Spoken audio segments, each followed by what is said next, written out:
Hey everybody, how you doing? You hear Let's me see now? what we got here. We can So hear we're you. gonna interview ADEGA Outlaw tonight. He's our pal, he's our buddy. Scary Um, monsters. Scary Monster. He looks cooler than any of us, obviously, with shades.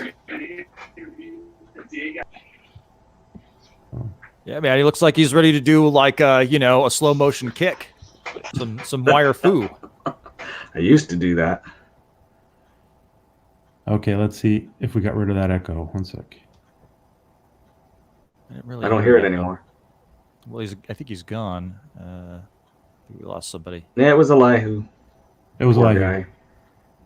Do it live, folks. Do it live. You don't. We're not arguing. Are we good? This is what happens when you go live, folks. It's all good. Everything's okay. Oh,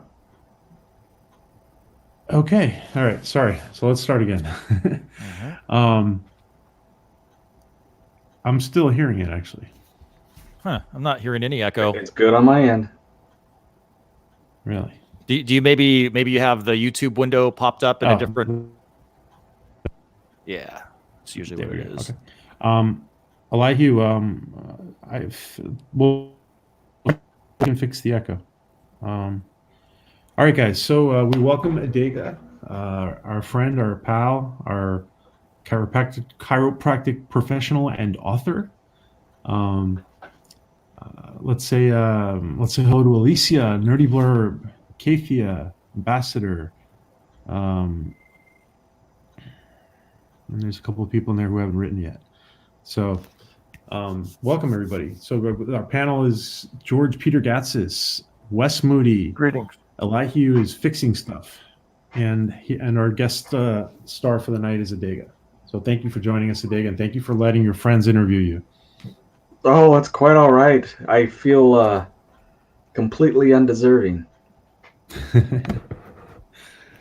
Like I said, you're the most important person we've interviewed so far. Yeah, baloney. We all know that ain't true. Well, we'll see. We'll see. Everyone's this equal importance. It's just some people are more public about it than others. There you go. Hello, Philip Gaming. Good to see you. So, what? How many books have you written, ADEGA? Only one published. Yeah, but how many have you written? The one that's published is the start of a series of 3. Okay. Those 3 are done. Some of you will know that I'm a big fan of a guy who in England does music, co.ag, and I throw ideas out, and then he gets excited about it. It's basically when he sees it when I put it on YouTube, and so I got some ideas and went for the one that just finished. That's Echoes of Nor. Same universe as the first 3, just set a little further on down, and then that's all sci-fi stuff. And then I'm finishing up one that's a fantasy. It's called The Blood Witch, and that's a magic and type of things. But other people who've heard me before, they know that when I write, and like I said, I never intended it to get published, but when I write, it's been for me. I can't do other people's ideas. I have to do something original. So my sci-fi universe is original. The fantasy stuff, when you think of and people heard me say this before, when you think of a witch, it's not a witch. It's something different. But that's just the way I am. It's just ideas I've had, and I use these stories basically to tell my family this is how I feel about life, and then I throw them into a whole story where you could see people evolve and change, and how it makes how they make decisions that basically help people become better people, or in some cases worse people. But I mean, that's how it started. And then my brother and a friend of mine named Kevin, they read it for me, and they both really liked it, to the point I didn't believe them because they were really excited about it. And kind of said, this, you have to publish it. Because my mom wrote a book and she was published. It didn't do very well. And I thought, that's just the way publishing is. You're going to write something, it's not going to do very well. And they said, no, do it. So I did. We'll see how it goes. It hasn't been out very long. Okay. So one thing I learned yesterday was that last night I just jumped on with Sci-Fi Nation to do some late night chat, and I didn't realize it that you were the official voice or sponsor or spokesperson for Axonar. I didn't know. No, Axonar Comics. Trey, he does his comic books, and then he does when people write in stories or when he needs a narration done, I do that for him. Oh, okay. So if you I understand. Yeah. Some of the stories that people have submitted, and there's I think one or two that still he hasn't put together and published on YouTube. But there's a few stories, one of them which is mine, and he has his own comic, Coriana 6, and then I read for that one. So, but apparently some people think my voice is pretty good, and when I get dramatic, I guess it works out all right. Now, ADEGA, what's your writing process? Because I've done some writing, and it can be wonderful when you're inspired, but when you get stuck in the mud, you get stuck in the mud. So, how do you do it? Do you sketch out an outline, or do you just get in front of the computer and go? I'm weird. I know I do this different than everybody because I've never really been stuck. I usually, about half of the time, what I'll do is I'll be in one of those almost a sleep state, when you're kind of getting groggy, about ready to go to bed, and then boom, things start clicking. So I write them all down then, and then the next day I look at it and see where all the mistakes are and how things don't really match up, and I fix it up. And then that's half the time. The other half of the time is I'm listening to music. And I really, honestly, I haven't had that issue, which could be either good or bad. It could mean that I'm just a really crappy writer, or it could mean that I'm just blessed, I guess, Yeah, sometimes. I don't. Yeah, well, there's no right or wrong way to do it. Really, it's just everybody's different, and that's what I was kind of curious about. What sort of music do you usually pop on, and what do you do to kind of do you do anything to set the mood, or? I listen to all kinds of music. I listen to everything except I'm not a big country fan, and I'm not a big rap fan. There's a couple rap songs that I like, maybe one country song. You'd have to make me think about it. But sometimes, like, one that I often listen to is, you guys probably saw the movie Oblivion. The music in that I think is really cool. There was an anime out of Japan, Tokyo Ghoul. One of their exit songs was really cool. So it ranges everything from hard rock to, the song I'm talking about. Everything from hard rock to classical. I listen to it all. And it just, if I'm going to write for the Blood Witch, the fantasy stuff, it tends to flow easier when actually I listen to the soundtrack off of Morrowind or Celtic music, or even sometimes Native American music. And when it's sci-fi, usually it's with co.ag stuff, to be honest. But then again, that Tokyo Ghoul, I really like that stuff. But anyway. I'm a bit of an ABC guy myself, anything but country. Right.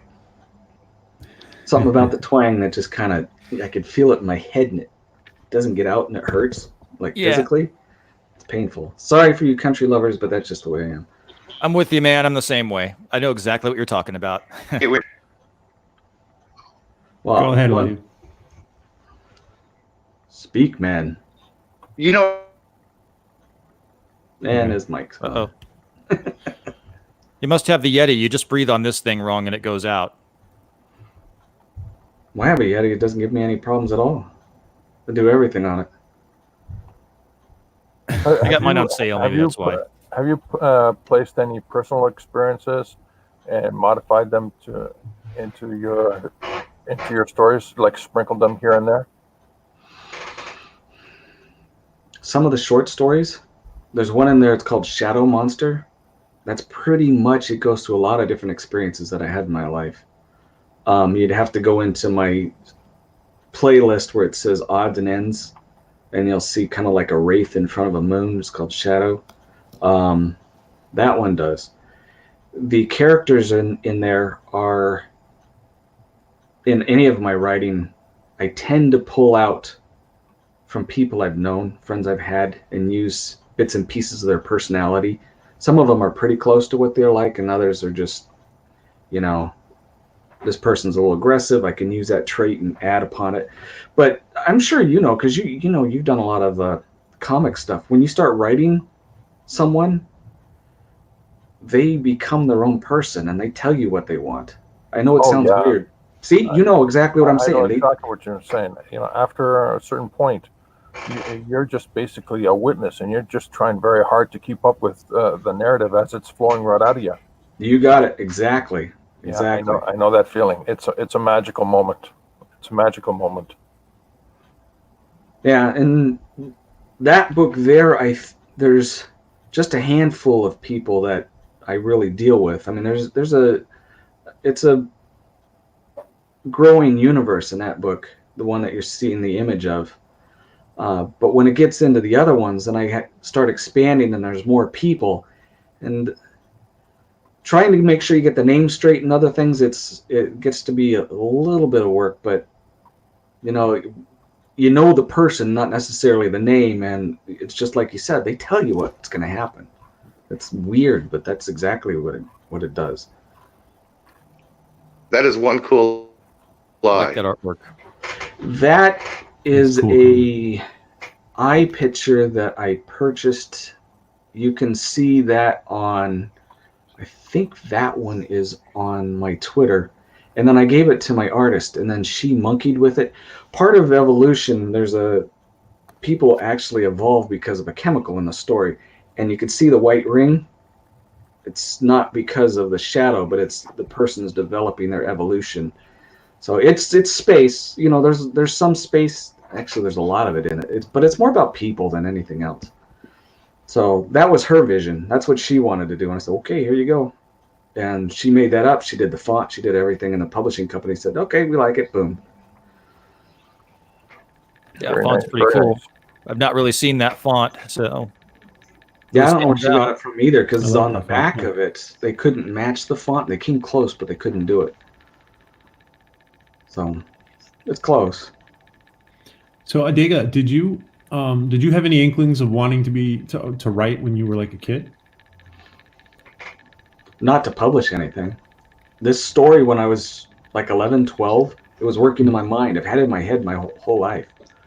And, I changed it little bits in here. And I was forced into retirement because of my health. And so anyone who says they enjoy retirement when they're not doing anything is a liar. It's boring. And so I figured, you know what? I'm just sitting here, and I started writing, and it just, like George was saying, everything just started flowing, boom, boom, boom. It came out, and I looked at it, and I go, that ain't that bad. And I gave it to my brother, and I said, you know what? Here, check this out. And he was amazed. My brother reads everything. He's a big Stephen King fan, but he's read a lot of stuff. And then I gave it to another friend of mine here, and he's read all kinds of sci-fi. And he was excited about it too, and I'm just going, cool. And then I said, publish it. So anyway, enough of that. And you said you self-published, correct? Yeah. I didn't want to go through the hoops. It's just like, Totally. They want me to publish it, and I'm not going to sit there and fight with having an agent or, finding someone who's already published and say, hey, look at this, get me on with your publisher. Because, it's really tough for someone to get something published any other way.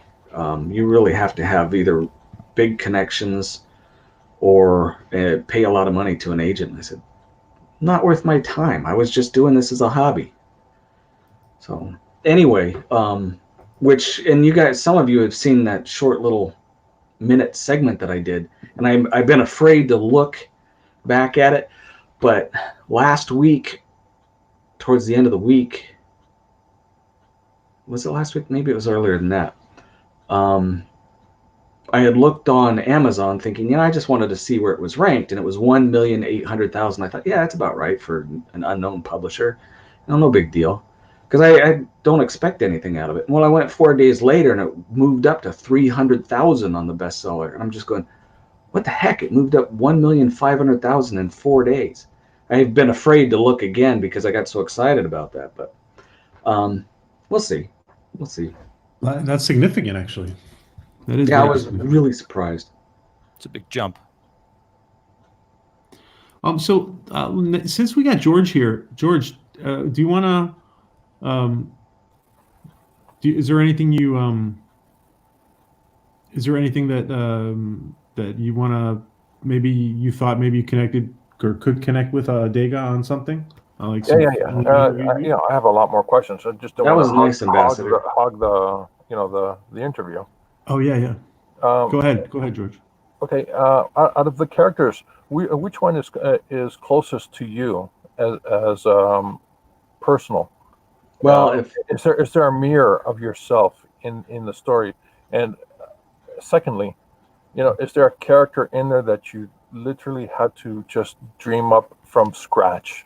As it's not part of your persona, it's not part of your life experience. It's right out there. For the first question, I thought that at first bits and pieces of the main character. There's two main characters, and I'll let whoever wants. MacGyver's in here. He knows who the two are, because you read it, and like my artist, she thought, well, I know who the hero is, and I said, do you? And she said, yeah, it's this person. I says, well, it could be this person too. And she goes, oh my goodness, yeah.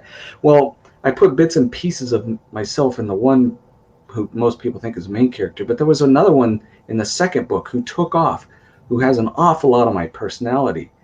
I killed him off on Echoes of Nor. But yeah, there was that one. And one that I completely made up. Yeah, in the first book, there is a real thin, wiry, blonde-headed girl. She's almost hyper, like she's jittery. But then again, I can't say that is completely made up, because I've kind of known some people that had that. It's hard for me not to know, because I was a doctor, and at times I would see 100 people a day, 140 people a day. And I got to know a lot of different personalities. So my pool of figuring out what personality traits are going to fit to start someone off, and then I go from there, it's pretty vast, I would say. So creating someone from just dead scratch was, I guess that's the closest I could get to it, but I think about it and I go, yeah, I actually know people like that. So I really can't say there was anyone.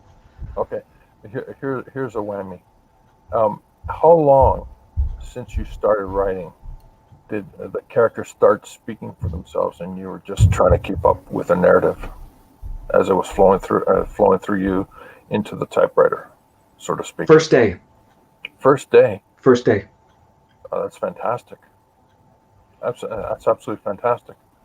Usually, on average, it's anywhere between a week to a couple of months. No, it was, well, the story's been in my head since I was like 12 or 13. Okay. So maybe that was part of it, Okay, so the story's been flowing and percolating in your mind for that long. Right. At what point did you actually sit down and say, you know what, I'm going to try to get this out on paper? How long, at 14, at 15, at 16 in your life, you were still percolating this story? How slowly or how predominantly was it taking over your mind? Because when I retired, a lot of writers would talk about waking dreams or walking around in a daze, almost like you just described, where you're actually just flowing the narrative and you're just trying to keep up with life on automatic. That was since I retired. You know, it was like maybe about 2 months afterwards. So that's about 3 or 4 years ago. I can't remember when I retired. It's about 3 years now. So I think it started just a couple months after that because, you know, I'm losing physical abilities and my power of using my hands for, you know, being a chiropractor and different things diminished. So going home, like, you know, I used to, like, I don't know if you can see behind me that I got those walking sticks. One of them actually, the Detroit Institute of Art wants. You know, they saw me there, and so I was carving and doing these different things, and I started losing the strength and endurance. So that's when it started. So it's been about 3 years. Do you feel like you're in a race to get all your story out on I do paper? now. I do now. The last one I just finished, I know it was rushed. It's all on YouTube, Echoes of Nor. That one was rushed. I know it was. I got We out. can't tell. What's that? We can't tell. Well, it's frustrating, I guess, you know, because last month was a bad month physically for me, and I felt like I may not be able to do it anymore. And when I had the time, I started just pushing it out, trying to get it finished. And then I was doing both 2 books at once, the fantasy one, trying to finish it up, and then Echoes of Nor. And I said, you know what, I can't. And I just put the Blood Witch down and started doing Echoes of Nor. And with what I have, it's a long term, one of those cancers you really don't want to get. It sticks with you a long time. It gets really painful after a while, and they can't cure it. And I go on plateaus, you know. So one day I wake up and wow, I've lost this. I can't do this anymore, and I feel, you know, pretty terrible for a while. But then you learn to adapt, and so I adapted to, you know what, I can continue again. Got back into it, but when I started continuing, it felt like an awful need to rush to get it done, and it really does feel rushed to me.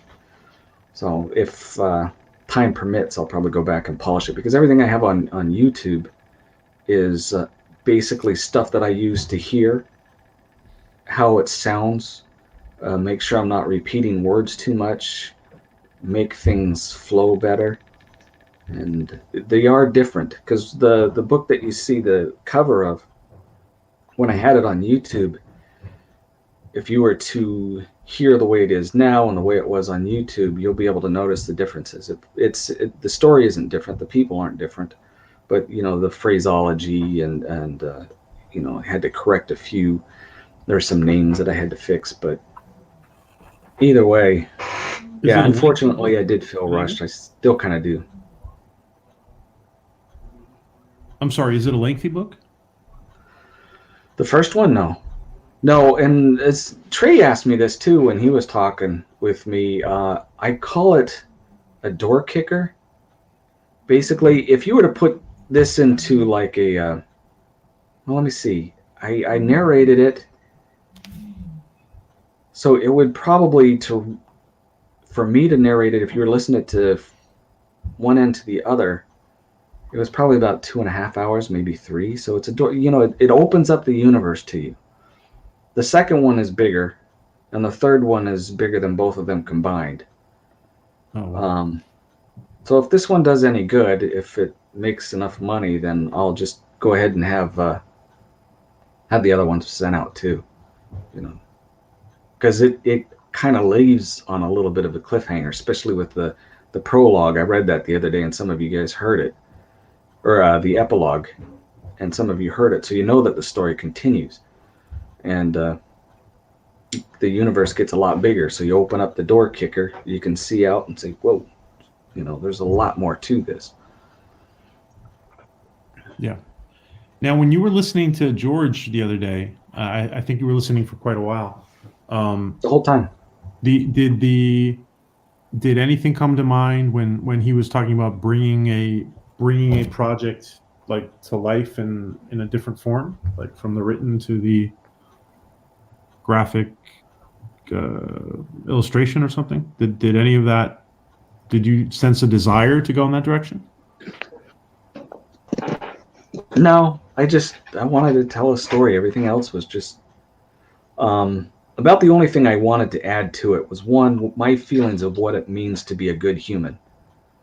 And the whole thing, all of them are wrapped around telling a story and having it be an example of what good people should be like and what can happen when people are at their best. The other thing is, and I'm very much, one of the things I found was very fascinating about George is the idea of putting, and I don't do it as much as he did, but putting in real science, not the stuff you get fed in high school in there. Like early on in the book, I start adding things of how the universe works. Because, you know, people tell you that, well, our solar system is held together by gravity, and the planets move in certain patterns, and you know they orbit and spin and all held together by gravity, but that's not the case. Gravity is a minor, very, very minor influence. Yeah, I'm a scientist myself. It's the magnetic universe. They're discovering that it's all based, the whole universe is held together by a flow of, and they're measuring it on vast, vast distances, where you have a positive part of the universe and the negative, and it flows in even down to the micro levels where it's in with the solar system. It's all magnetic. And so I kind of put that in there. There's little plays on it, like with ship travel, you use that magnetics to zip from one end to the other, you know. Can you hear me? Yeah, I can hear you now. I was just being rude and over talking you. I don't think you can hear me, can you? I can Yeah, hear we you. can hear you. We can hear you. Can you hear us? We can hear you, Elijah. MacGyver, I can you're hear you awesome. guys. Okay, cool. Hey, ADEGA, you know, Einstein, he had a theory. One of his theories was being held together, basically electromagnetism, Right, the smallest minute level. right. That's how basically the universe is being held together. Yeah. Well, it's the same thing. And, you know, some of you get into real nerdy stuff about... Yeah, is that how you incorporate it? Kind of, yeah. Because, you know, you hear about, well, you look at Star Trek engines, they're using trilithium or this or that or the other.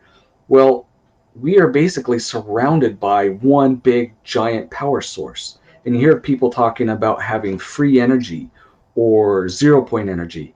That's basically it. You're tapping into this giant magnet that exists everywhere, and you can make everything run with unlimited power. It's just a matter of turning it in. Well, this society knows how to do that. Yeah, there's three levels of society that scientists say. Level 1, 2, and 3. 1 is where the planet society harnesses all the energy of the resources that the planet has to offer, like solar, gas, coal, electric. Phase 2 is basically utilize the entire sun itself. Right. 3 is I forgot what 3 was, but humans are basically not even on the 1 level yet. Right. Right. We're still monkeying around with fossil fuels. At least that's what they're giving us. Where Yeah. it would be a fairly easy jump for us to move on to something that would totally change the world's economy, to where there's free energy. There wouldn't be the pollution from the cars and the factories. We wouldn't have these energy moguls that are saying, you know what, you got to drive cars that can only make 30 miles to 40 miles to, oh, we're going to let you have 60 mile per gallon engines. We're, you know, if you guys look up like They Steve redid the Meyer, Hummer as an electric vehicle now. right. If you look up Steve Meyer, I think it was just 15, 20 years ago, he had a water engine. He could go across the country on 5 gallons of gas because it electrified it and used it. You know, that's getting more of the Type 1 society. Well, you okay there, buddy? It's a hairball. You got to stop licking that long hair, buddy. You clean it with soap and water. Yeah, this is the side here. Sorry, Yeah, I was taking a toke. Oh, I missed 420. I was taking a toke. I'm smoking. ADEGA, let me just take this opportunity to ask yes and again's question. Is Amazon the only option for getting a print copy? No, the actual publisher does it. It's Dorrance. I have and it's the same price. It's not going to be any different. But at Dorrance's website, you go to their bookstore. It's DORRANCE, and they will have the. I don't think they have it on Amazon, but I know they have it at Dorrance, the e-copy. So if you're going to do it to Kindle or something. Pardon that? Can you repeat the spelling, please? DORRANCE. Let me check, make sure. Okay. Yeah, that's right. I don't know if you can enlarge that, but that's It's on the book, right? yeah, it's on the book, but I'm trying to get it close enough to where you guys can see the publishing company. Dominance? Quick, somebody zoom. Take a screenshot. DORRANCE. DORR. It's out of focus, darn it. Sorry. There you go. DORRANCE. Yep. It's in the chat. Yeah. CE Publishing. There it is. There, perfect. Screenshot. 585 Alpha Drive, Pittsburgh, Pennsylvania, 15238. Yep. I can see that. And I don't get any of the money off of this. Since, I don't like talking about my health. I don't like hearing about other people's health when we get on these things, unless, it's the Loki, he needed some sympathy. And there's people that have that. But for me, I don't want to burden people when they're coming here for their escapism. So I try not to talk to people that, I'm terminal. I got 3-4 years left. But that being the case, the funds that are coming for this, I don't see a dime of it. I have it set up to where my family's going to get it all. So the more it makes, the more they get. And they get my stories. And they get to say, hey, look, my dad published a book. Now, not to seem morbid here, but I got to ask the question, since you know that you have 3 to 4 years, is there some comfort in knowing that? Or is it just, how do you feel? You know what? I am so good with life. It's never been an issue. I've faced death several times already when I was a kid, different things. And I'm one of those people that actually know, not just believe, like people tell you that there is Australia and you don't really get a feel for it until you set your foot on the continent, Mm-hmm. And some people tell you there's an afterlife and other people say, no, it doesn't exist. But, some people know because they've actually set foot on the continent. So I have no... Have you been to Australia? Pardon me? No, but I've been to Mexico. Have you been to Australia? No. I said. It's totally different, man.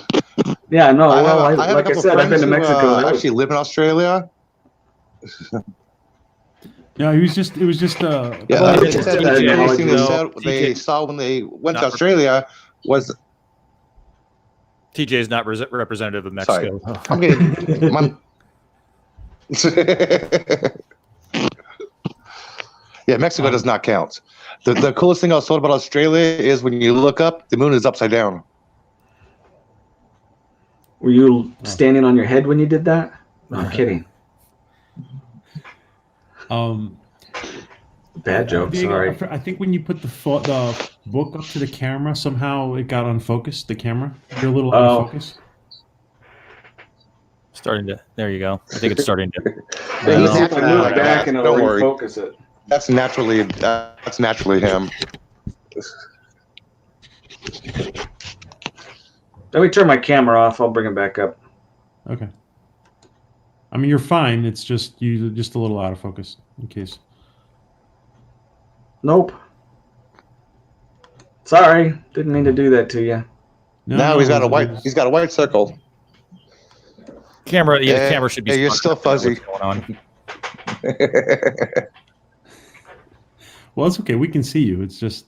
Yeah, tap it, kick it, do the old '70s style. Kick the set of TV. It's got my hand focused really well, but maybe just give it a second or two of blurry. Don't look at it.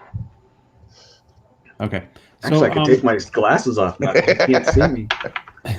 See these Oh, that didn't help. terrible eyes. So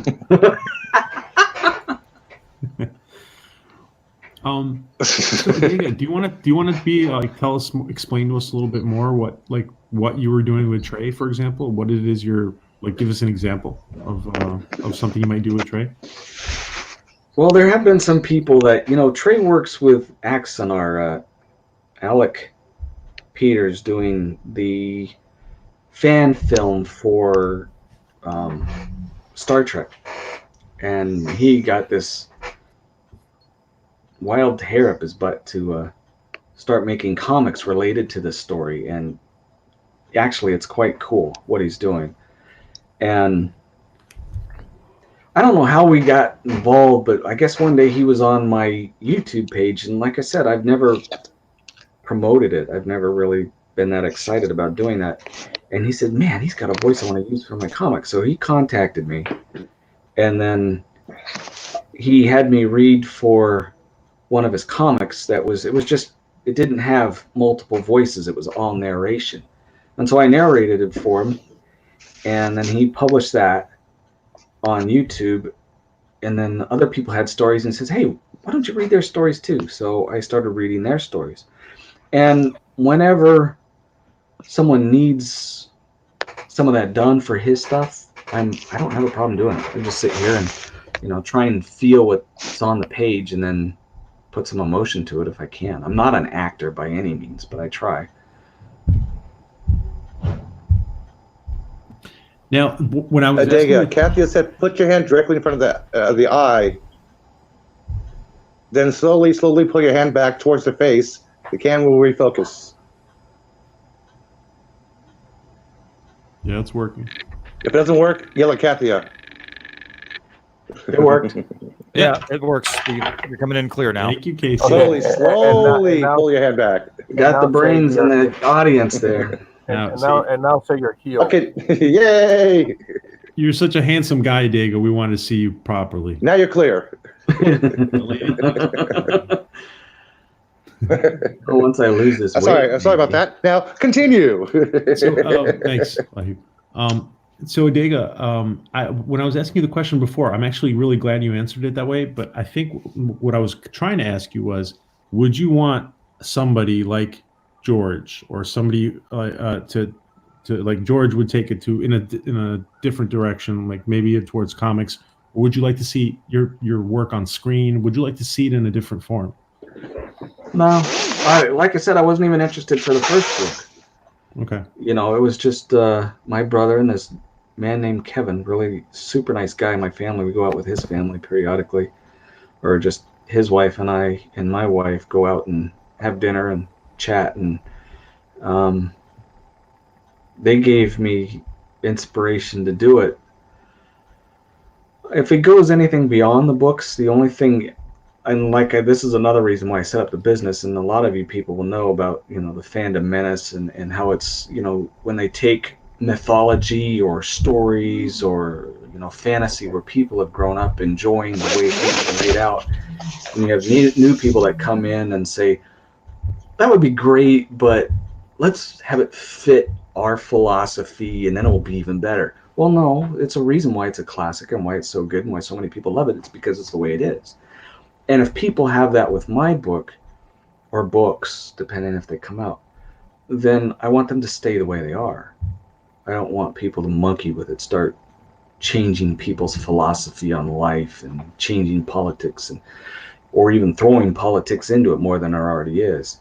Because there's a little bit, and it's basically unlike Star Trek, where they have a lot of people say, well, it's a progressive society. No, it's not. It's never was a progressive society, because if you look at the early TOS, you even see societies where they have the flag as an item of worship, and they're quoting the Constitution and how everything's based on a free society.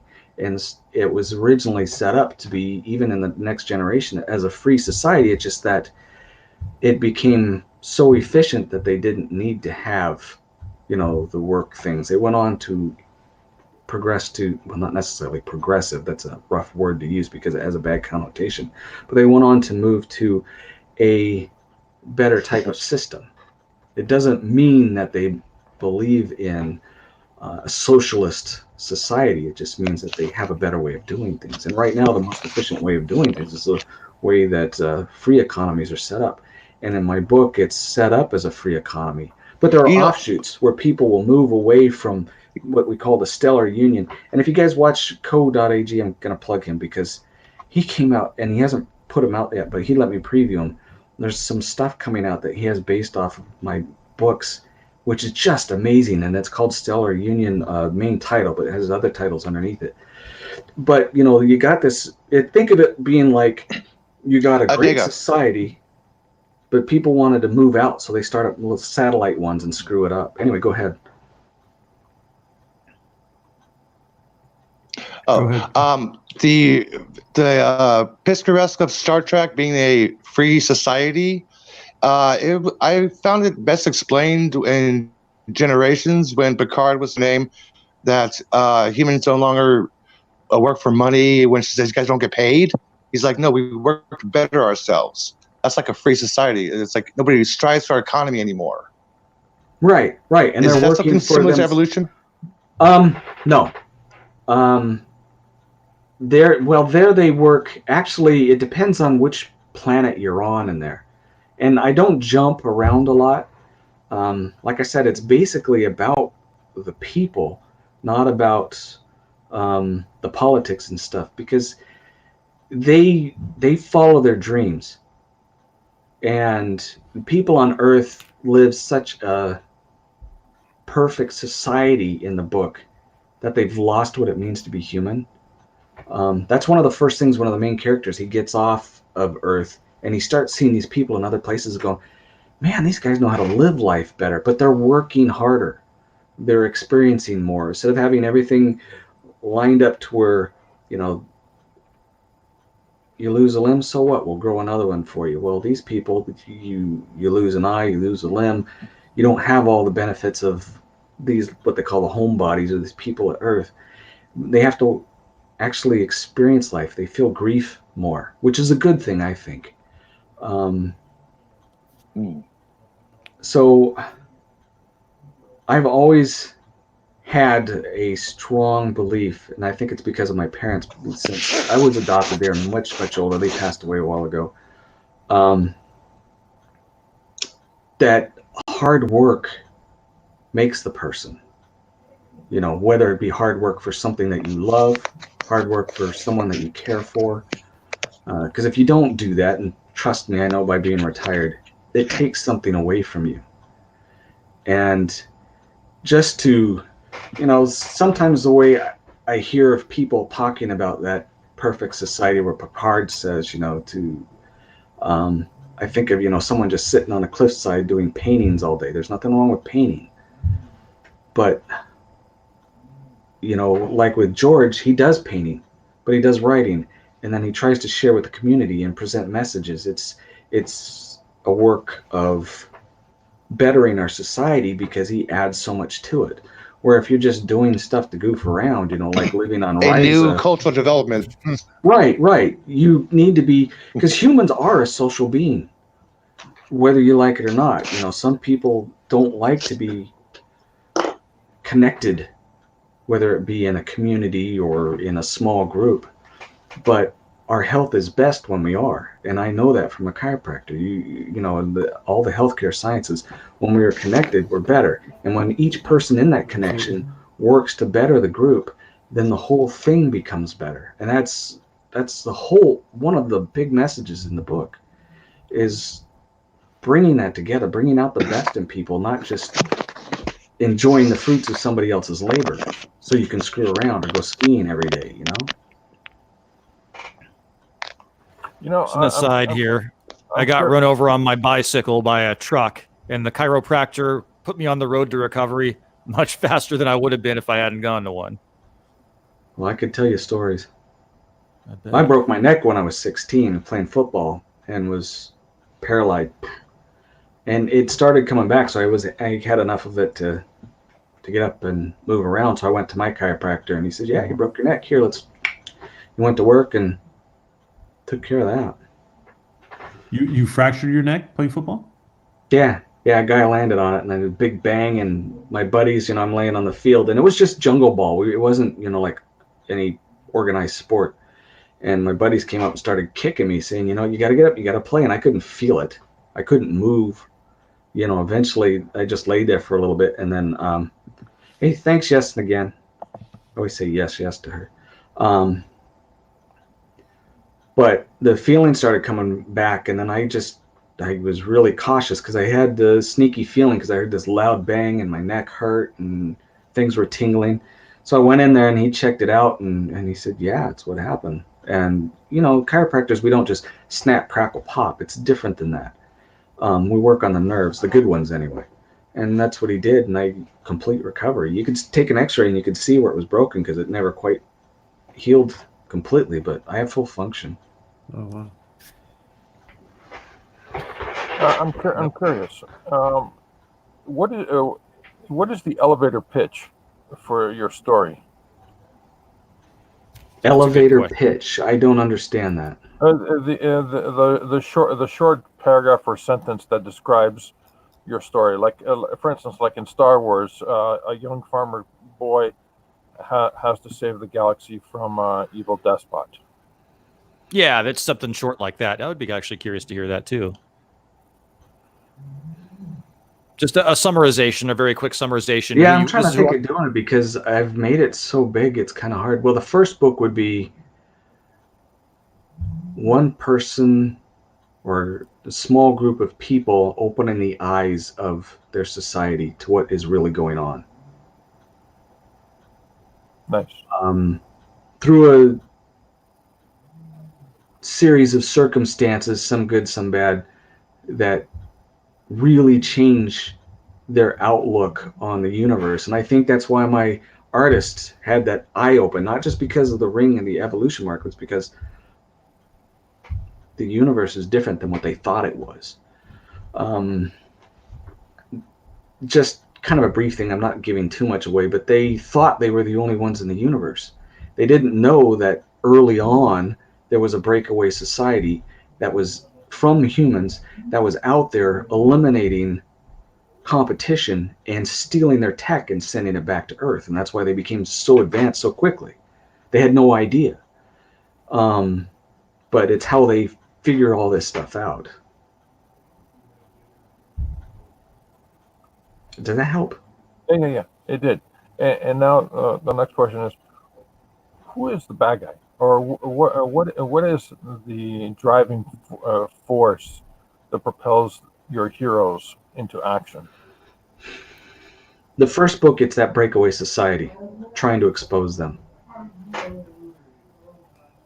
The second one has to deal with, once society figures it out, you have people that react different ways and it causes an actual revolution. Small, but it's there. And then the third one is dealing with what the big picture is, which is more significant than any of the others. Wow, you just gave me chills. Your narrative, while it's unique, reminded me of Colossus. I don't know that. What was it, the 1970s movie? I was around then, but I don't know the movie. It's this huge AI machine that went online and start to dictate terms to humanity, and then there was Is that the thing with the giant head floating around? no, that's Zardoz. Oh, with Sean Connery. No, this was with the guy who played Victor Newman on Young and the Restless for so long, and he also was one of the sort of good guys, bad guys in Planet of the Apes sequels. I forgot which one. Yeah, sorry, I don't know Colossus though. I'm gonna have to look it up. I'm curious. Oh my gosh! Love the idea of the breakaway society. I can't wait to take a look at it. And yeah, because it sounds like you're ramping up the action. You're ramping up the stakes as each book moves forward, but it doesn't sound like you're ramping it up slightly. You're ramping it up quite a bit. You're bringing in the danger. That's what it sounds like. I'll let you go through it, but yeah, Yeah, and it's how both good people. Well, it plays on good and bad for the first couple of books, and then the last one is on desperation. Where do you see after all the books? How many books are you planning? How many? Actually, let me rephrase that. How many books do you feel you have inside you? I have to finish the epilogue for Echoes of Nor. I have to finish the Blood Witch. And the Blood Witch I left wide open, so whoever wants to play in that universe, because it's a brand new universe, is welcome to it. But I have one more, and it's about one of the heroine of the story. And Pete, when you read the book and Kathia, MacGyver, they'll say, yeah, our hero is this guy. But there is another person, a woman that's in the book, and I want to tell her origins because I kind of explained it to a couple people, and they're just absolutely fascinated with it. And that person is part of the Breakaway Society. Interesting. So let me here's a twister. Some of the stories, actually all the stories that I've written, well, the first thing I would do is I would hand it off to a female, any one of the females that I know in my life, who have absolutely no interest in science fiction, or anything like that. So they can read it. One of my editors who wasn't part of the company that actually published it. She went through it, and she's not a fan of sci-fi. She said that right up front. Yes. And she went through it, and she goes, and this is why I find it hard to listen to people tell me about it, because I haven't had any critics yet. She goes, this was amazing, and I can't wait to see it in a movie. That's it. You got it. That's it, sir. You nailed it on the head. It's exactly. I don't want to, sound like I'm interviewing myself, but that's exactly my philosophy too. I'm sitting here. My thinking is wham bam science fiction. Put a gun in the character's hand. Do all that action stuff, Bruce Willis and whatnot. But does it read well for the female mind, the female psychology, the female feelings and stuff like that? If you hit that, you're very well balanced as an author.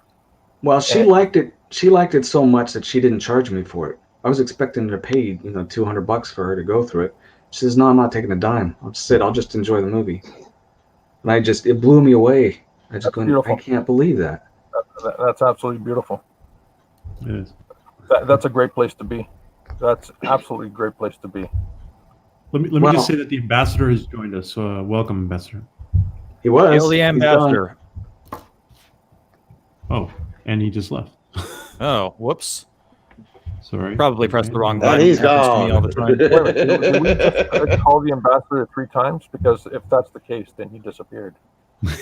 Whoops. How did I choose the editor? Well, It's like Beetlejuice. Beetlejuice 3 times. There was a local company that wanted to publish the book, and they started getting into it, but that company they were mostly doing for the University of Michigan. They were doing manuals and books for the professors there, and of course, the professors are always ripping each other off. So that company didn't do so well, and I pulled it away from them. But there was somebody associated with that company who says, "Hey, I like it. Let this other editor do it," And so the other editor did it, and that's how I found it. It was simply by luck. Axonar is in the house. Axonar's in the house. Jalola. Hey, there he is. Neil Axonar Comics. We talked about you, Trey. Hey, Great Council.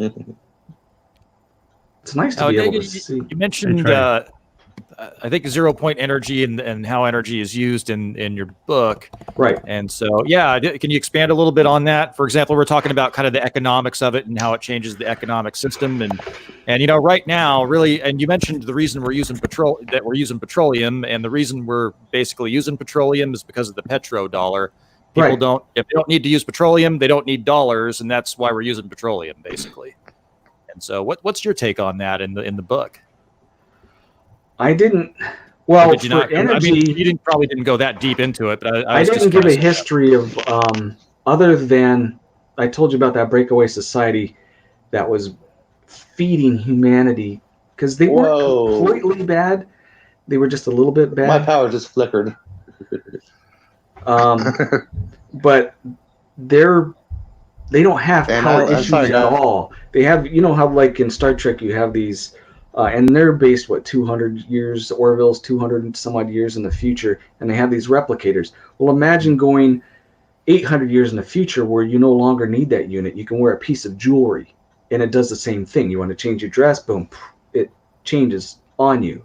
You're hungry, you have pre-decided foods. It pulls in light and particles of the air, converts it, and boom. You know, if E equals mc squared, part of that E equals mc squared is m, which means mass. You change the equation, you could make mass out of light. Takes a Right. huge amount of science, Flip far it. beyond us, but imagine a society that has been fed other people's technology, plus has advanced so far that you just, you know, like some people wear a necklace, some people wear a bracelet, they call them providers, and they can have whatever they want. And the power source is tapping into that 0 point universal energy where you can pull as much as you need. And technically that is real. Tesla was trying to give it to us 100 years ago. Yeah, that's what I was thinking of when you were talking about it. Well, he had that experiment going on. People even saw it where he had light bulbs not connected to anything and they're glowing. And that was real. And of course, you have a lot of people in the world, JP Morgan as one of them, who said, you know what, I can't make money off of that. So screw society. I want to make a buck. Mm-hmm. So, you know, these people not only are evolving physically, but they've evolved beyond that petty stuff for the most part. Sounds pretty cool.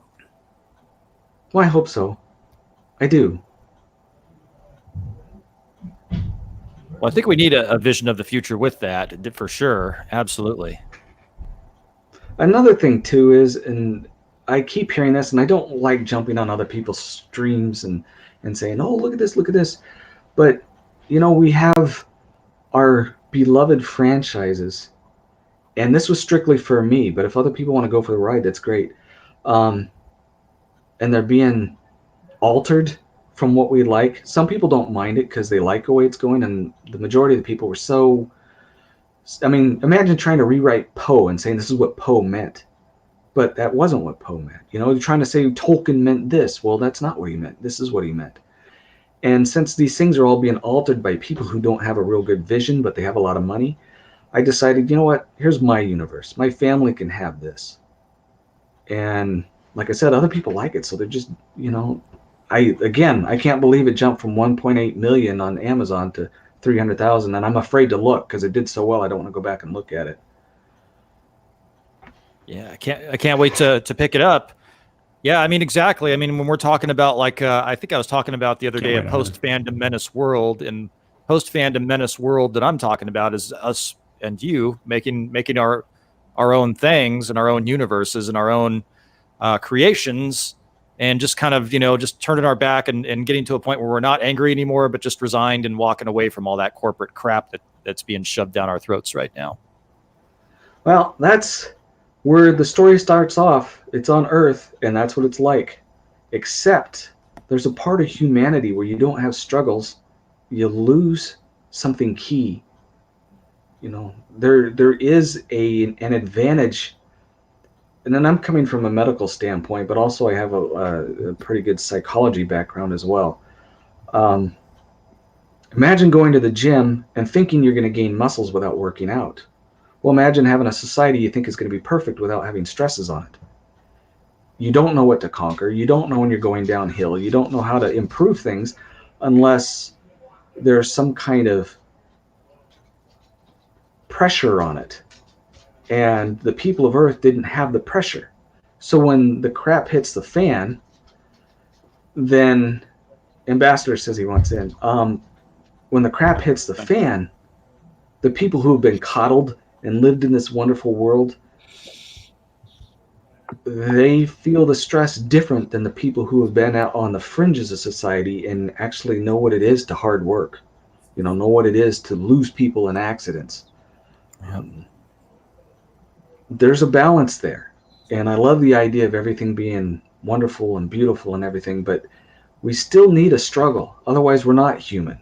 We're just methodical little beasts going along our little ant lives, playing homage to whatever system we set up to put us as little pegs plugging along in the metropolis. Yeah, there needs to be some resistance for us to have meaning, I guess. In this universe, it's a struggle outside. But, if it was to be an ideal society, I think the struggle, people have to realize there has to be internal struggle. How are you going to perfect yourself today? How are you going to perfect your house today? How are you going to perfect your neighborhood today? Just one little step. You go out and you see, hey, you know what? There's a cigarette butt there. Who goes and picks it up? Do you make fun of the person that picks it up? Or do you applaud the person who picks up that little bit of trash and makes the world just that little much better? And can imagine everyone doing a little bit extra, knowing that they're helping other people more than they're helping themselves. It makes everything better.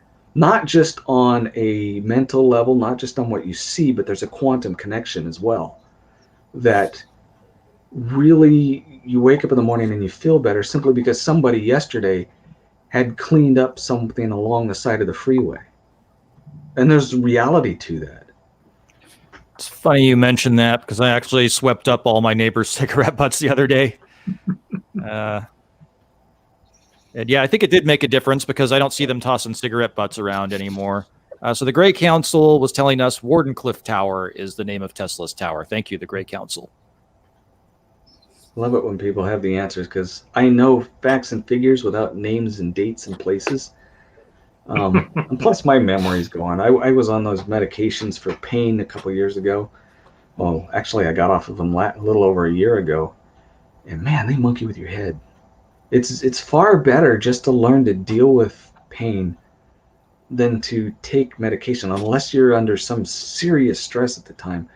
Because in the long run, both mental clarity and physical ability improve. Again, it's one of those stresses. You take the stress in, you learn to deal with it, and you become better. And so I keep looking down. Sorry, I should be looking up here. Have you I should tried probably be looking up too. speech Hello, to chat. text app? Nah, I still do the 2-finger tango. I've always done that. So, I can never learned to type. My mom tried to teach me. She was phenomenal. She was like 160 words per minute. Wow. Old typewriter. And she was awesome. And she tried to teach me. She put me down and did all this. And I said, I'm going to go play my saxophone. And when she did it, she couldn't make mistakes, right? What's that? When she learned how to type, she couldn't make mistakes. Exactly. And like I said, my parents were much older than me. And so she was very much old school on that stuff. When computers came out, it was just, she breathed it. I don't know how someone, she was greatest generation, not these boomers that pretend they're greatest generation. And the way their minds grew up, they didn't have all this electronics and stuff, but they were fascinated with books, learning, but my dad was the same way. And they took the technology faster than I did, and it was surprising. So she just, the whole time, even when she was getting, her book came out just a few years before she passed away. She was pretty sick. But it was always amazing, and I never could pick that up. I just, 2 fingers. It was fun in high school when I had to do a paper. I said, Mom, and I had it handwritten. She goes, okay. 10 minutes later, here you go.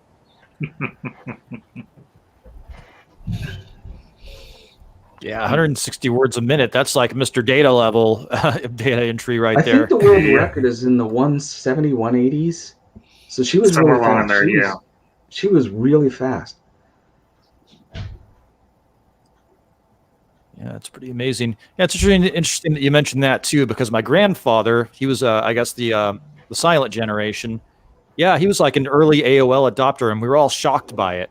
But you know what? He used to be a trucker and used to be on CBs, so AOL was just like an extension of that for him, I think. Mm. Now, so would you say, ADEGA, that the overall tone of the books is expressing hope?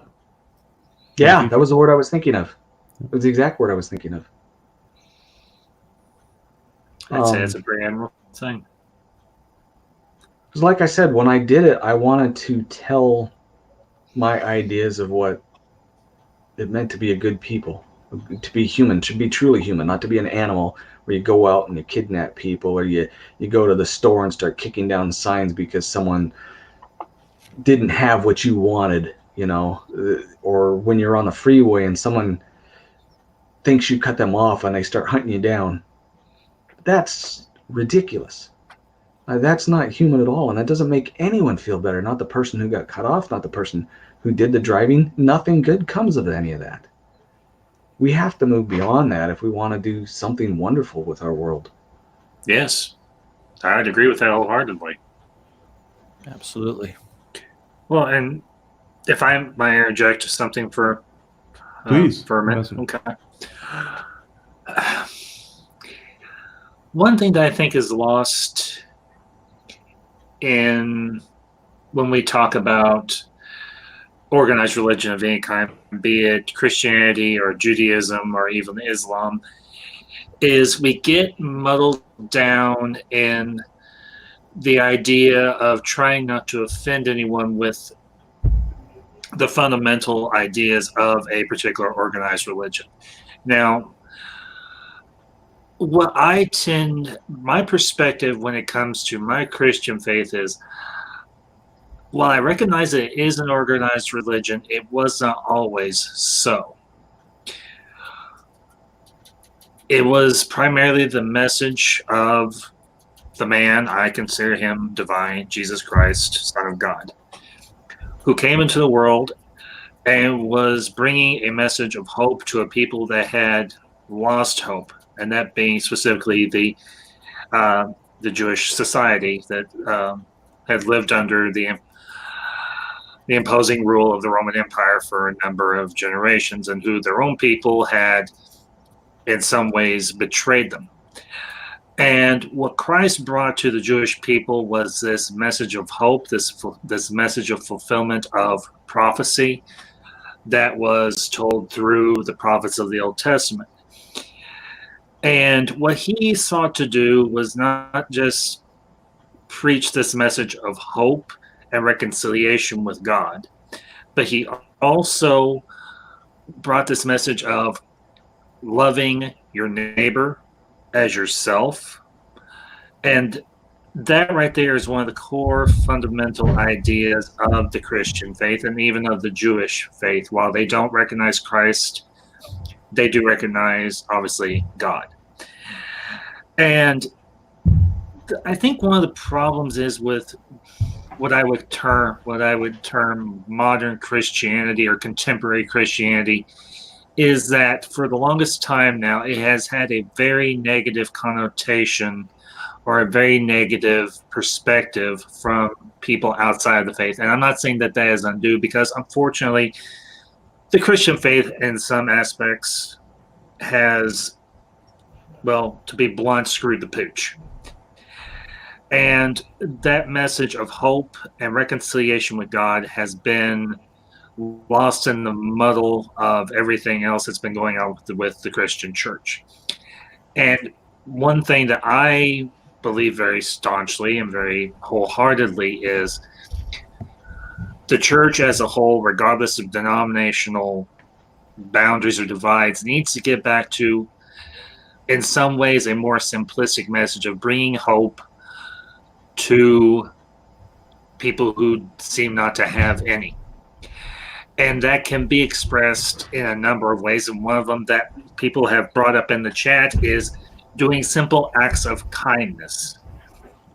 in essence, that is a reflection, whether people want to acknowledge it, and if they don't want to, that's fine, is a reflection of the ideal that Christ did during his worldly ministry, when he would go about through ancient Palestine, and he would heal the sick, he would reach out to the outcast, he would reach out to the people that the Jewish society pretty much ignored or wanted nothing to do with. And that's something that he taught. Whether you want to recognize him as divine or simply mortal, fine. I see him as divine. That's my perspective, and I'm not going to argue. Don't want to get into a big long debate about that. But that is something that this world is very desperately in need of, is that idea of hope. And expressing that hope through fiction, be it fantasy, be it science fiction, or whatever the case may be, is something that resonates with people. And ADEGA, what you have done in your book, granted, I have not read it, but I am going to make an effort, even though I'm up to my neck in my schoolwork and getting It's my not feet. very big. If you're a good reader, it might even only take you one evening. Now, you don't know some of the stuff I have to read. I don't mean that as a slight. Far from it. Some of the books I have on my bookshelf and everything, you flipped open a page, you would be like, okay, close the book. But from what I gathered and from what I have listened to your audio videos on YouTube, you in essence have, in your own way, and I think is relatively accurate, have presented a image of a future for humanity where hope is expressed through action and through self-determination and in believing in oneself, and that is not a bad thing. And that's honestly something, if you wish to interpret it, I do, and I imagine there are some people that may share this point of view, that Christ also preached in his ministry. I've studied a ton of different religions. I mean, a lot of them. And I have my own, and I don't talk about it. I like everyone to learn their own path. And the thing I've learned to understand is all the different religions, whether they're set up by someone trying to make money, because we all know that happens, someone trying to set something up to get power, which we see that, or someone to manipulate the masses, which we've seen that. But the only way people get pulled into these is because in each one, there's some type of grain of truth. And the path that a good person should take is wherever that truth is, hold on to it. Doesn't matter what the source.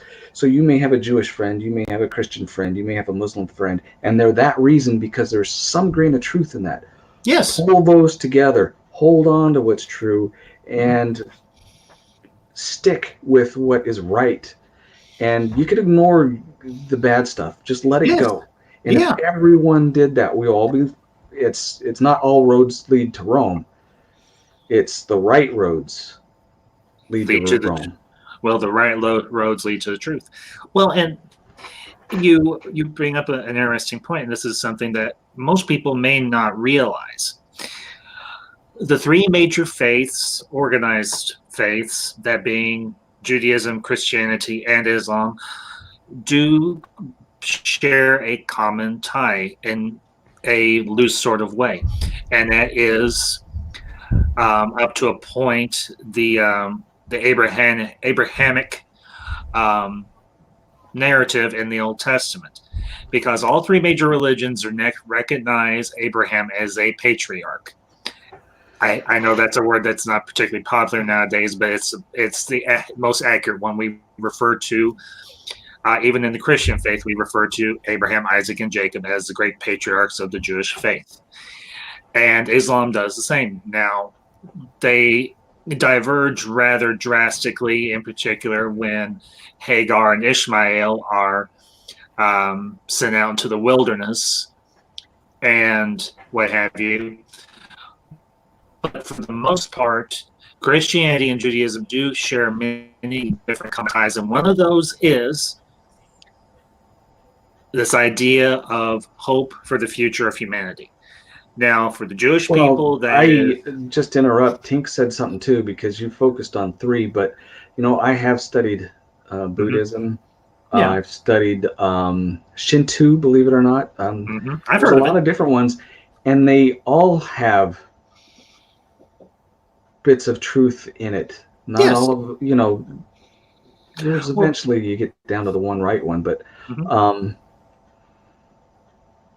I think the major focus, again, like I said, is uh, when it rings true and you know it not only does good for you, but it does good for everybody else. Yes. Don't let that piece of it go.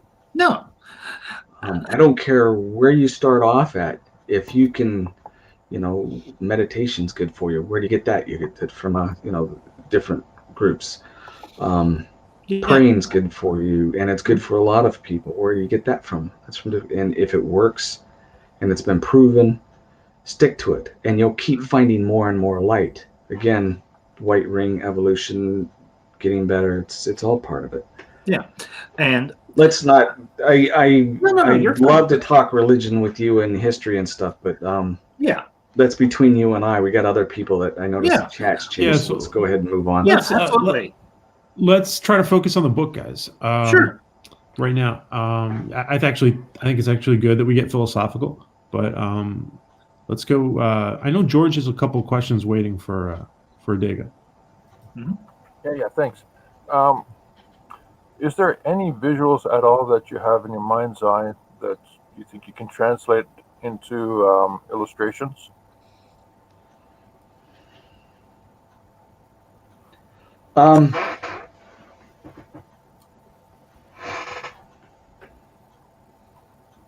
A little bit. I've drawn in the past. I'm okay. I'm not great. There is a certain ship in the book, well, in all of them, and it's only just a teeny bit in Echoes of Nor. And I've taken that and tried to draw it and tried to manipulate some graphics that other people done to make it look like it. But some of it is just, it's so far out there and removed from what we're used to that and this is why if you're going to look at my YouTube stuff, realize that the pictures are as close as I can get, and it doesn't mean they're anywhere accurate to what I'm trying to tell in the story. And sometimes I think it's best if my voice wasn't so shaky with the early stuff, or even most of the stuff, that would be best just to listen to the words and use your own mind's sail and go off and ride those currents to where the words will take you, instead of me trying to paint a picture with actual graphics or by my hand, because your mind's eye may see things far better than what I can say. Oh, I understand what you're saying. I'm coming in from a different point of view. I'm thinking of it as a fan, as a reader, as someone who would like to get as much accurate history out of the author.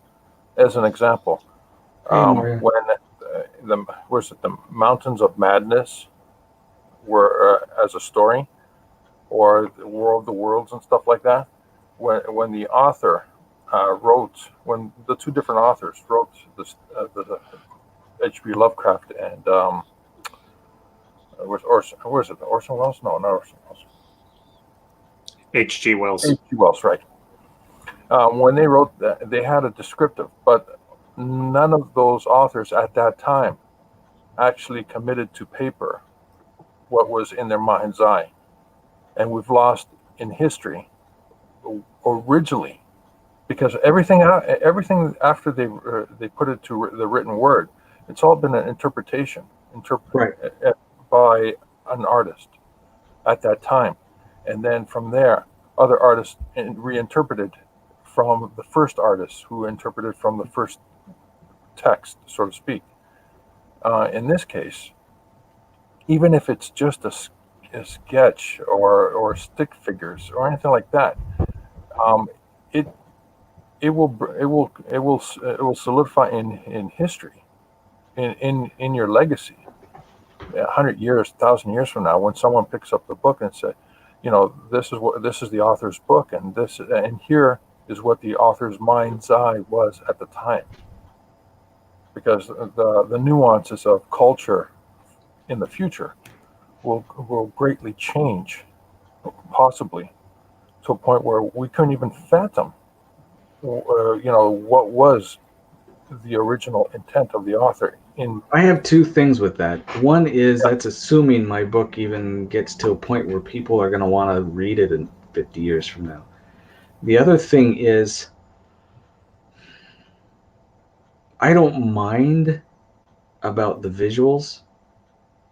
What bothers me is about the intent, because there's some things, especially in the third and towards the end of the second book, where I get very descriptive about, I'm not going to give anything away, but about certain things, and people will know it's very descriptive, and there are no pictures that I could find for it. But I get very descriptive about what these things are. And at other times it's okay for, in my mind, to let people interpret the visuals the way they want, just so long as they don't interpret my intent the wrong way. And I've tried to write it to where it's uninterpretable. I mean, unalterable, I should say. You can understand it, but I don't want people monkeying with it, because this is my philosophy. This is my universe. ADEGA, if I can ask a question, is your worry about people distorting it? Is it coming from what we're seeing in our? Absolutely, is absolutely. Yep, because I grew up, and I was 9 years old, number 17 in line to see the very first showing of Star Wars in Southern California when it was released. So I was one of the first people to see it. And we grew up. Luke Skywalker was the hero. He was the man that learned how to be a hero, and he had a certain attitude. And he was the optimist. And he was the one who would fight to overcome insurmountable odds. And people nowadays said, that's all fine and good, but we don't want that. And they changed it. And I don't want someone doing that with mine. So the way it ends with each individual that I have in there, or different places, whatever, it ends. It's locked down. They would have to rewrite the whole thing contrary to what I have the business set up, or what I've been talking with my kids. I said, you know what, if anything happens to it, you keep it the way it is, because this is, for my grandkids, great grandkids, if they ever come around, this is what this guy in the year 2019, 2020, who's related to me, this is what he was thinking. Yeah. So I've tried to actually make it difficult for it to be misunderstood. If I can ask you just a follow-up question, Dega, and this is about, because you brought up Star Wars. Do you think that Luke was intentionally soured in Episode 8, and maybe to kind of let the old die away? Oh, we know that. It was already, it was in the second, was it the second story? It said, let the past be the past. They did that deliberately. Ryan Johnson did that deliberately. That was, anyone who says otherwise is fooling themselves. Literally, there's honesty and being honest with yourself. And if he wants to do that, that's, there's a whole new universe for other people to have.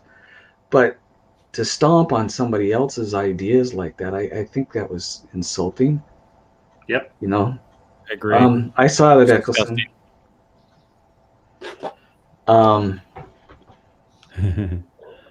I like leaving other people's universes alone. That's again another reason why when I don't know if it bothers you, but my screensaver pops on. Well, that's good. That's why I write in my own universe, and I don't use a. Right? Pardon? because you respect others so much, you want your stuff to be respected. Well, kind of, but I want to play in a different sandbox. Yes. The only other thing where I've copied somebody else was just that one Axonar story that I did for Trey. It's I can't even remember the name I called it because it's somebody else's sandbox. I wrote it and then just let it go. But I prefer, if I'm going to do something, I'm not going to rely on anybody else. I want it to be, completely my own, and which is another reason why I respect George. This is his stuff. I mean, it's his universe. It's his will being put to print in color, and I think it's awesome. The interview with George was fascinating for me. I thought it was amazing. I thought it was he kind of I didn't expect I was going to be that impressed. What was something that impressed you about George? Hey, He's got a very powerful mind. This guy's talking about me. Is that right? Yeah, I'm talking about you because when the biggest thing I got was he has an extremely powerful mind. I imagine his IQ is over 150 because of the way he laid out multiple layers with, you've got your thought bubbles and you've got your story on multiple levels going through.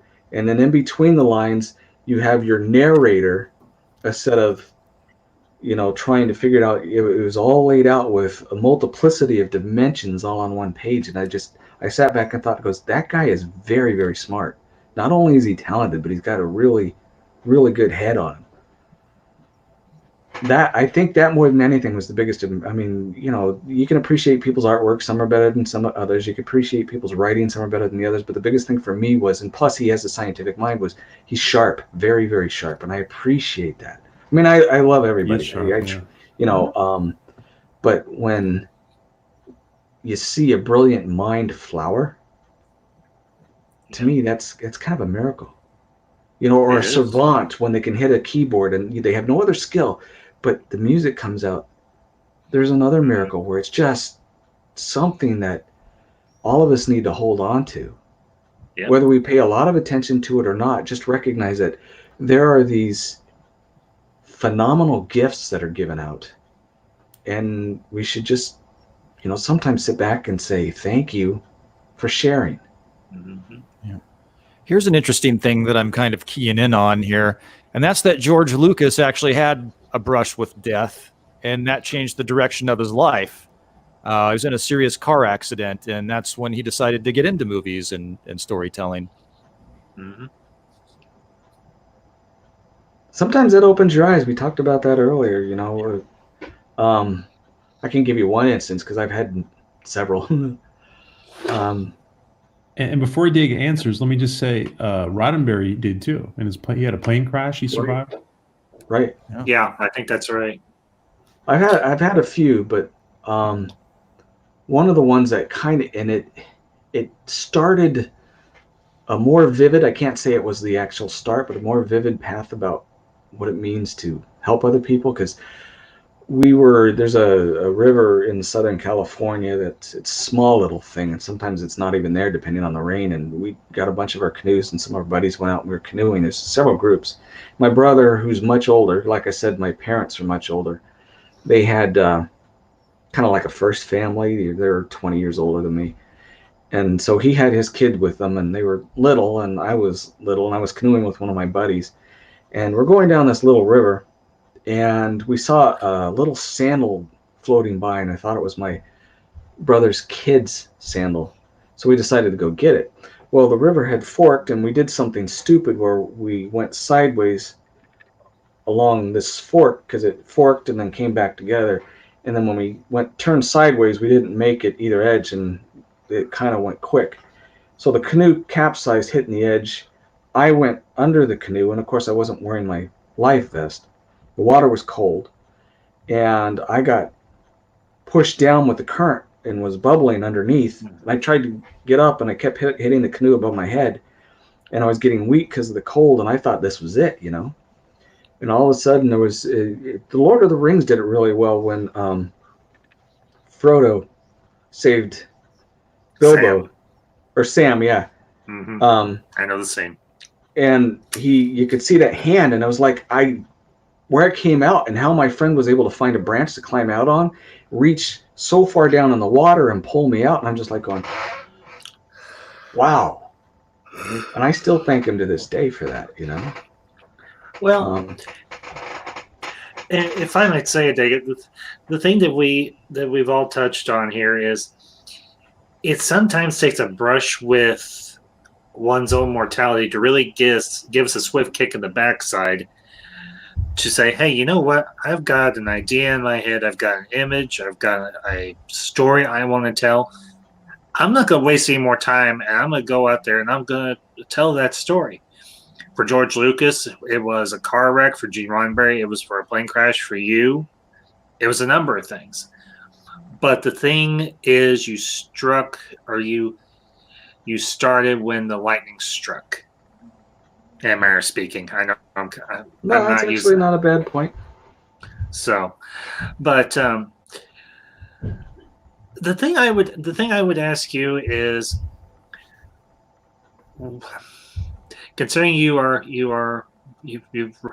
reconciled yourself with your own mortality and the fact that you're not going to be around. What kind of? I am Christian. I won't say which denomination or what have you. You don't have to. Then that's not. But that's part of it. And like if you can go back before you got here, we talk a little bit about it. But anyway, go ahead. What would you say you would want your legacy to be for your children and your grandchildren? I tried. I think that's honest. It's honest. It's simple. You tried. And I didn't quit. It's like that old saying, I think it's from Tennyson, to strive, to seek, to find, and not to yield. ADEGA, let me ask you this question. Would you or have you mentored somebody who's getting into writing right now or in the last few years? I would have to say no to both. I don't feel capable of mentoring. I don't know how I could, to be honest with you. And I never have. I do have some people that influenced me. I think the biggest one was in high school. We had this teacher, everyone hated her, and I was fortunate enough to get her for my senior year. We called her Old Lady Grady. She was the toughest teacher at school, and she taught English, how to do sentence structure, the classical way, not the way that, because when I send my books to the editor, they're hyphenating everything. Just hyphen. I go, this is stupid. People can read it and figure it out. You don't need to hyphen it. So I learned sentence structure, how to make complex sentences, how to put things together, how to express an idea from this lady. I'm grateful for her for being a mentor. She's been gone for a long time, but she's probably one of the biggest. That and my mom, because I told you about typing. My wife just sometimes she floats ideas. But for me to do it for somebody else, I don't know how I would help someone write. I really don't. Well, maybe it wouldn't be writing, but maybe it would be getting their thoughts organized, or we're looking for where they should look for inspiration. And there's a lot of but anyway, I understand what you're saying. Well, people here that are readers, you can tell real easy, because every once in a while I'll pick up a book and I'll read, and when you did like this one book, it was kind of a renowned author, not anyone that you guys would know, but he had credentials and stuff, and I looked at his picture and he was younger, and I started to read his book and I go, this is garbage, and I put it down, and I think it was, he needs another 20 years of life experience to understand what it really means to interact with people, how people would really be when they were put in that situation, instead of just throwing in explosions and sparks and this person get poked in the eye and this person is getting an artificial that, it's, where is the story? It's just like I said, I don't think he's lived long enough to deserve the accolades he's getting. And I think he's being patted on the back by people that are just like him, which is happening in Hollywood. That's a great point you brought up. Life experience, that it can be a big difference between the quality, between getting mediocre and getting excellent. Yep, absolutely. Have you had any long periods of time between writing, just dropping everything and then coming back to it later? No, I think the longest was about 4 days. That's pretty good. Yeah. It is. Wow. I think, holy That's crap. impressive. I've got stuff I've put down 20 years ago I haven't picked up. Well, And this it's first time you book, should. to be honest with you, the first book I had written the first paragraph about 20 years ago. And then I lost it on a hard drive. Then I wrote it again, and the computer got thrown away. The first paragraph, maybe years apart. But once I started going at it, now I put it down, take a breather for a couple days, go do something else. But it's nothing where I put things away for a month or so. It just, for some reason, there's just a drive in me just to go, go, go, go, go, go, go. And now, like I said, with the last two, I'm feeling rushed. And I still got one more in my head that I want to get out before I could just put it aside. And I'm not trying to scare anybody, Tink. Frightening. Forgive me if I don't think you guys have asked this, because I've been fighting little technical issues. Has anybody in your family helped you develop a certain character? Yes. Although I've only taken her advice a couple of times. In the Blood Witch, the main character, she's placed in certain circumstances, and my wife, I can't go to really, really dark places, and she'll have ideas that would really, some people like that kind of stuff, where the main character really becomes demented and twisted and has issues. Where, to be honest with you, I really love my characters, if that makes sense. And sometimes they don't want to do that. And since my wife hasn't gone through all the stories as deeply as I have, I can't do that to them. But she has, and mostly in the Blood Witch, because the other ones I've done pretty much on my own, except for one thing which is really kind of cool. And I mention it if you guys get into the resolution book, and I'll mention it in there, where she kind of gave me an idea and I ran with it, and it was really cool. But other than that, it's been her, and it's just been a couple of instances. And like I said, the person has to be created by somebody else. I can't, they don't want to do that. And I have in one of my books a really nasty person who comes around because of terrible things and trials, and you would never expect it. But for influence, that's about it.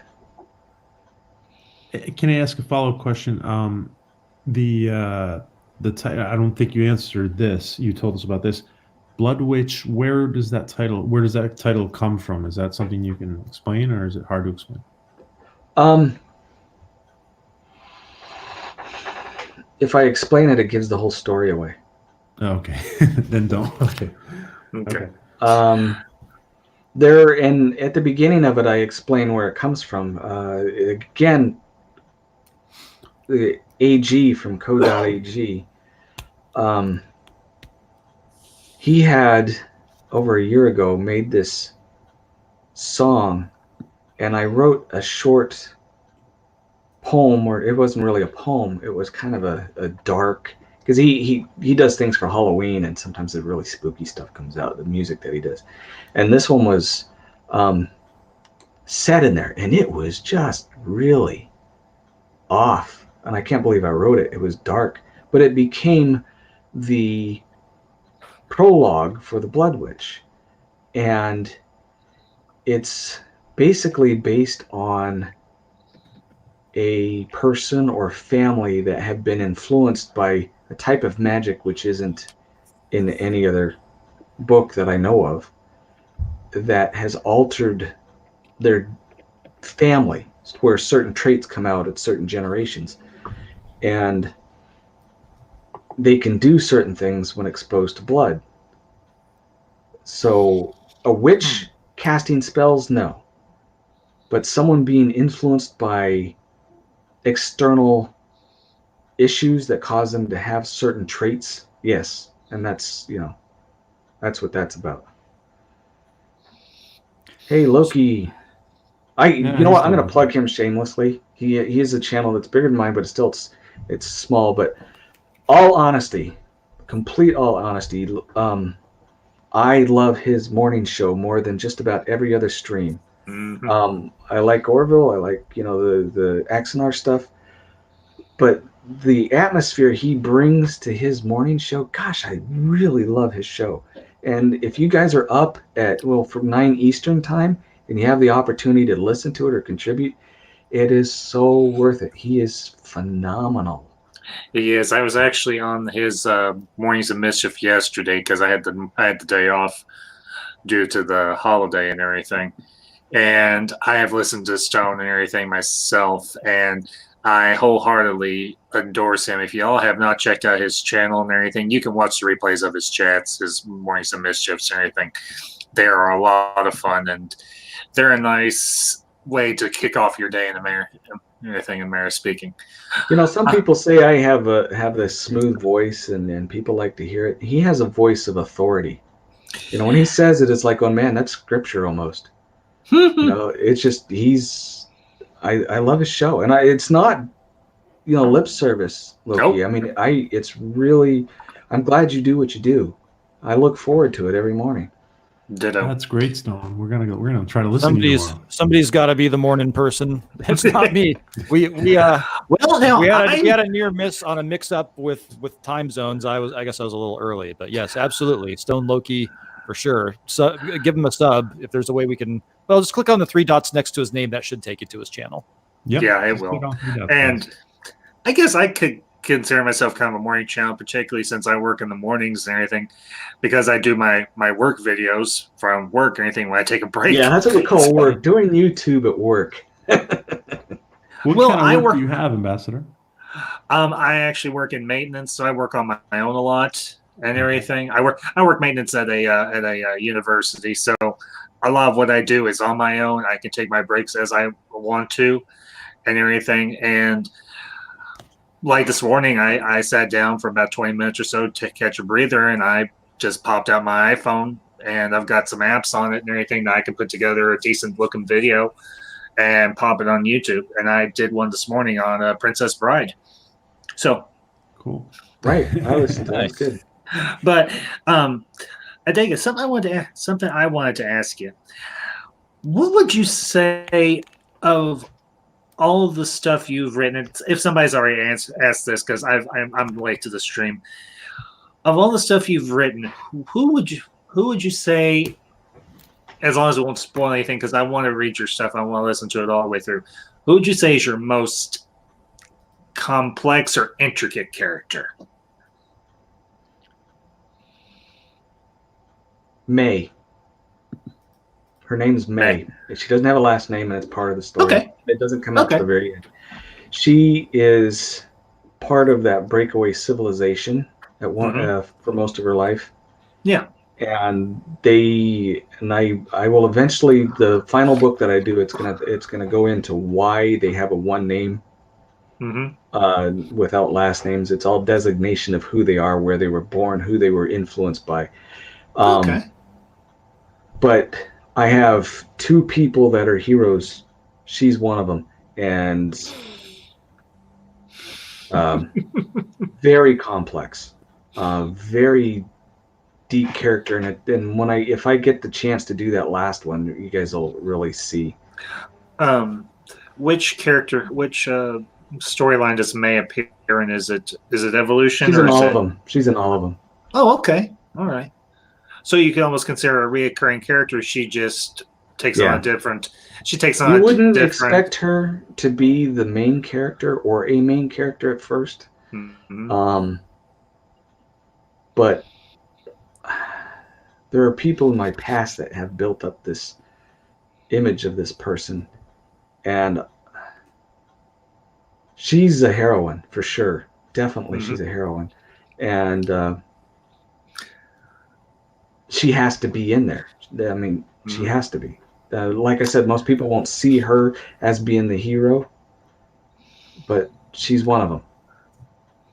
So to throw a little tongue-in-cheek humor in here, she's by no means a Mary Sue, but she is a far more complex character than Ray. Well, you can look at MacGyver. He says it. She's very interesting. Yeah, he's gone through everything. I think. I don't know if you finished the book yet, but the other stuff he's gone through, and she's very, very deep. And I like my characters very, deep. I can't... very smart. Okay. And when I write a female character, I write them just like I do a male character. I use what traits those people were given and expand upon them. And one of the cheats that I have, because people in the books evolve, is that their physical capabilities become so much more. So an evolved female you guys wouldn't even be able to hold a candle to them. I don't care how many people you get together, male or female. A female evolved will outdo you, even if she's an idiot. But that's a cheat, you know. But even still, just what'd you say? What was a very? She's an awesome caricature, and I think so too. Would you say that for this particular character, or some of the characters, you have drawn a little bit of inspiration from Frank Herbert's universe, the Dune universe? No, because I've never read any of his stuff. I watched the movie, but I never read any of it. I know some of the lore, and and I had the chance to read it several times, and I've directly left it alone because I was afraid people would think that. Okay, well, and I can understand, and I understand your motivation and your reasoning for why you didn't. But it does. I am familiar with Dune. I'm not the authority. That would be Quinn's ideas, or anything. He's got a channel here on YouTube, and he covers GOT lore. He covers Dune lore, and all that other stuff. Yeah, no, I watched his stuff quite a bit. That's why I got some of the Dune lore through him, actually. Yeah, yeah. He that man does deep dive like few I've seen on YouTube, and he does good stuff. And he's like you. He's written a book. I think it's either a book or a graphic novel, one of the two. So, but that was my question. So, George, like I said, I try and stick with my own universe. Yeah. If anything, people can say this was taken from that, or this was borrowed from that. Maybe there are parallels, but you could make that. You were saying, go ahead. No, I'm good. I think you PJ can make was going to say something though. Yeah, I was just going to say because I know George probably has a question waiting. He's been quiet. Yeah, I do. My gosh, you're able to read my mind. That's why he's a good host. Well, the next question I have is maybe it's simple. I don't know. Beyond these books, what other things inspire you? My family, my religion. Is it getting these books people. out? Is there something more beyond the books once you've accomplished this?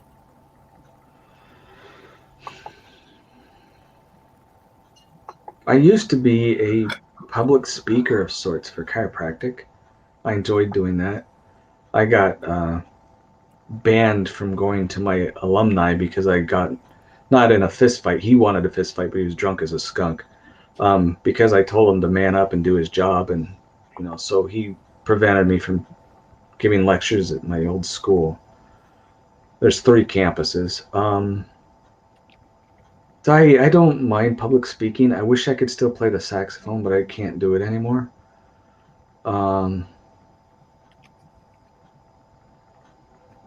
You may have hit on something though. Once I finish that, I may just have to keep doing it. I may have to continue doing short stories or something, to keep focused. Because, like I had pointed out before, those walking sticks, I'm going to show you one of those. It's right here. Cool.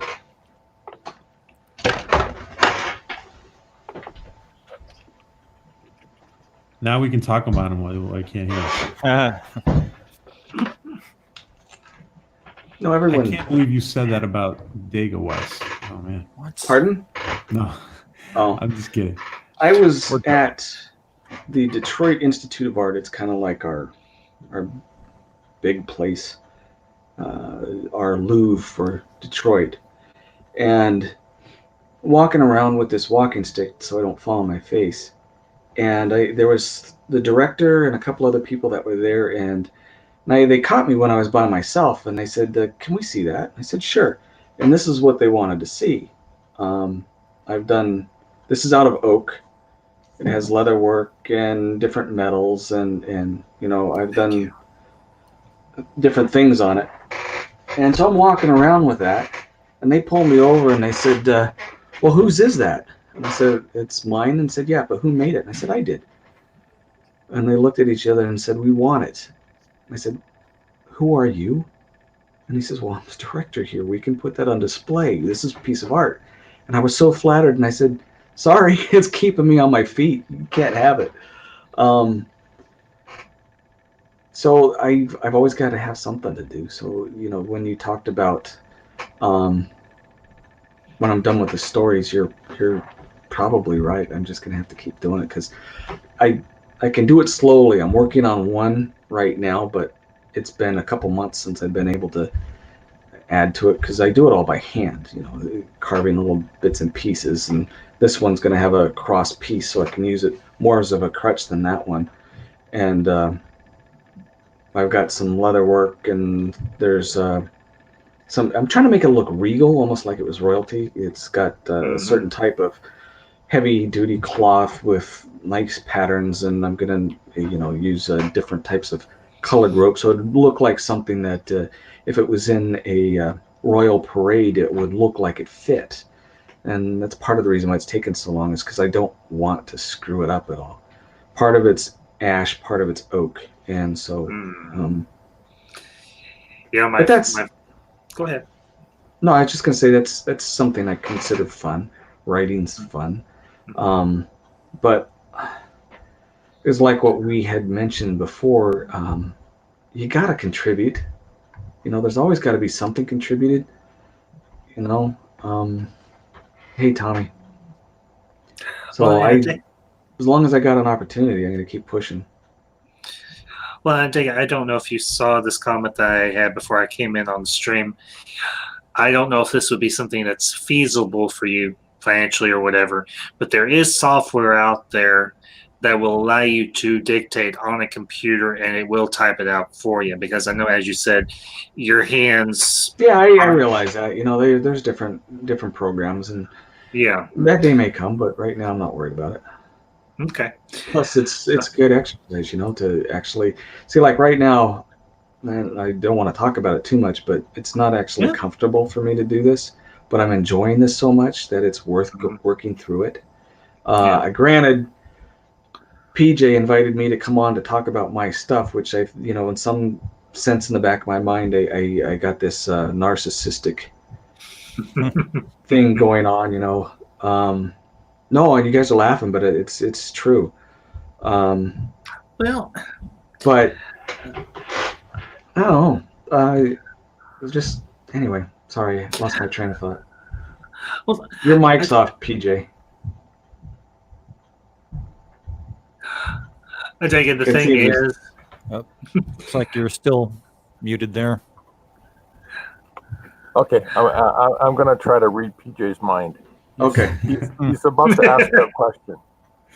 My bad, guys. There it is. So there's a question I've been wanting to ask since kind of the beginning of the program. I always found it interesting how Tolkien, if you look at the Hobbit and the Fellowship of the Ring, I'm sorry, the three books. Lord of the Rings. Yeah, Lord of the Rings. Thanks. As a whole, I always found it interesting because obviously most people read the Hobbit first and then read the other three books. Mm-hmm. How Bilbo kind of just all of a sudden he fades into the background, and some people are even experience a little bit of disillusion that all of a sudden Bilbo's not in the story. Not really. Is there any character in your books that kind of fades into the background as the story progresses? Yeah, there's a couple of them. They kind of pop their heads out here and there, but there's one of them who's in the three books, and he's a great guy. I based him off of my uncle. My uncle was like 6'4" Navajo. Well, this guy in the book, I put him in meters, so he's around close to 7 foot, big black guy. But he becomes very integral in some of the really good things that happen. And with the new book, he's barely even there. He shows up to help out his kid, but I just had him go off into retirement. There's another one too that kind of does the same thing. He kind of pokes in here and there, but he's basically and was removed. that a conscious choice, or was Yes. it just happened, it just happened somehow? Well, actually, you're more right than me saying yes, it was a conscious choice. I don't think it was a conscious choice, because when you first get introduced to this character and all the way through, he's struggling to be with his wife. And I only put little teeny bits of it in there, but people who are paying attention to it could see it. And when the first three books are done, it's like, I'm done. I'm retired now. And I thought that was very fitting for him. And when you run into him again, he's retired from the book, but his life isn't retired. He's still doing stuff. And I try and explain that in there. But I didn't want him to be a big character by any means. I wanted to bring in something new technology, new people, some familiarity, so you can realize, yeah, this is the same universe. These are some of the still some of the real great people. But let's see what other people can do. What other gifts are out there. Did that help? Yeah, thank you. No, and the only reason I asked it because I always thought it was fascinating. I mean, to me, it was fascinating. It's probably silly, but it was. I thought it was interesting that Tolkien kind of sidelined Bilbo to some. Sidelined him. He kind of moved on, but he was there, but he wasn't, and he was always being talked about. But Tolkien, his books were all based on Christianity, right? Well, yes. You have people that say like they're a prophet or something. They die, they've written, and Frodo gets his books, like his scripture. It's for him. It was an analogy of here are the people that are telling you the big story, and their legacy lives on, even though they may have died or passed on, or in his case, he kind of just sailed off into the West, or wasn't part of the big thing. His influence is still there, and there'll be the same thing with you. The people in your lives, when you're gone, what kind of influence did you leave? And I hope that every one of you could say, people are going to look back and say, that was a good person. The world is better because they were here. And maybe in 100 and 120 years, they may not remember you, but the influence you had on the people at the time are going to cause the world to be just that much better, like a butterfly effect with goodness onto passive generations. And I think that's the same thing with him, with Bilbo. Yeah. Well, and honestly, for me, the way I read all the Tolkien books, or at least the ones I have read, what have you, I read the Silmarillion first. because I'm kind of a I have a linear mind to a certain extent, and the parallel that I can draw here for your stuff with ADEGA is it is very, very, at least I interpret this way. You may disagree because it's your work. I see it as very linear, but it's by no means dull. And that's the one thing that Tolkien did very well. His stuff was linear, but it sometimes went off on rabbit trails, but it never lost your attention. And your works are so complex, so intricate, but they have a linear through line that is relatively easy to follow, but also it makes you think. And that's why I'm not blowing smoke up your butt when I say this. As intricate as your stories are, at least in my mind, I can draw a parallel between you and Frank Herbert. Because his stories Wow. were... Get him off the panel. I can't handle people saying stuff like that. Sorry, I call it as I see it. Your stuff is as intricate as Frank Herbert's. Sorry if I embarrassed you or anything. Didn't mean to, but that's how I see it. You're very kind. Well, when you're dealing with science fiction and you're dealing with mysticism and stuff like this, you have to have a complex mind yourself. And in the times that we have live streamed and I've had the chance to pick your brain and talk to you, you've got a very complex and interesting mind. I go to a seminary just a few blocks away from where I live, and I've got professors there that are probably some of the smartest men and women that I've ever met. We lost George.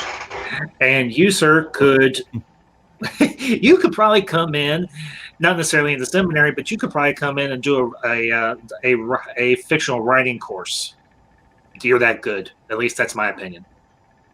So, there, I'm gonna be quiet. Yeah, you're probably better than you realize, ADEGA. So just because you haven't been doing it your whole life, but you're probably at a higher level than you'd like to than you probably realize because you're not looking at yourself objectively.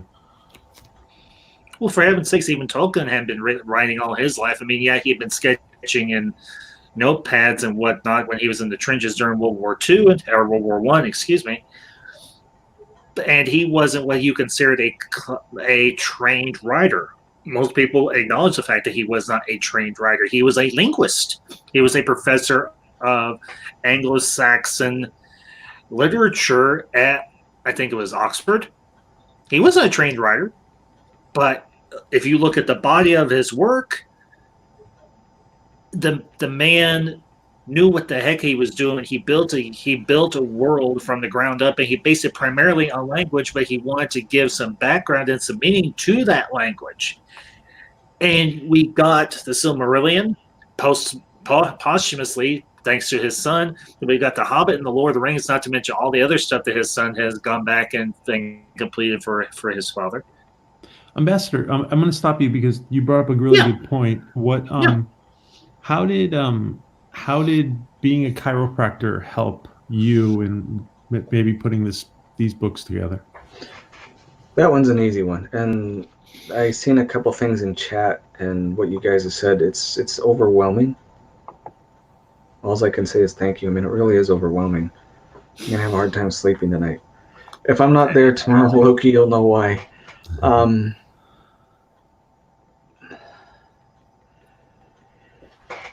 When I was 9 years old, I went to my mom and I said, "Mom, what is the hardest profession anyone could do?"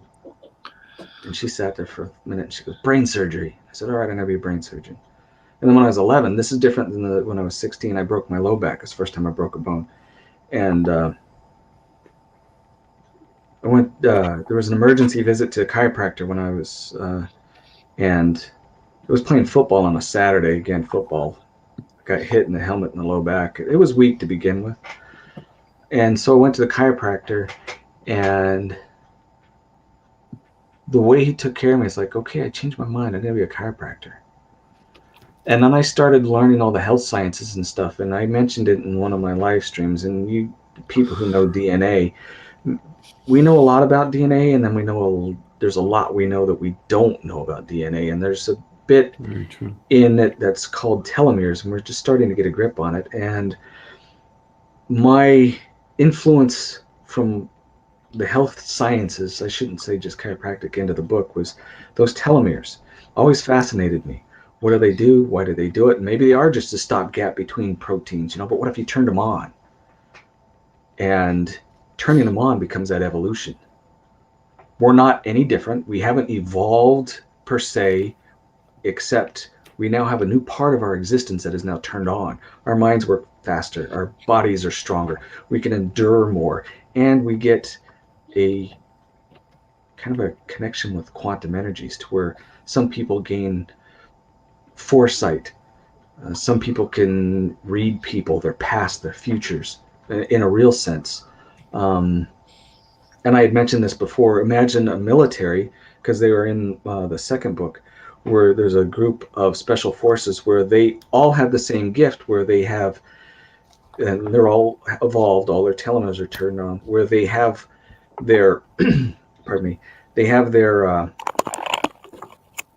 what I call psychic location, where they know where everybody's at within a certain range. So you put them in a field of battle, and they know exactly where their enemy is. They know where everybody else is, and they know how to get to them without being caught off guard.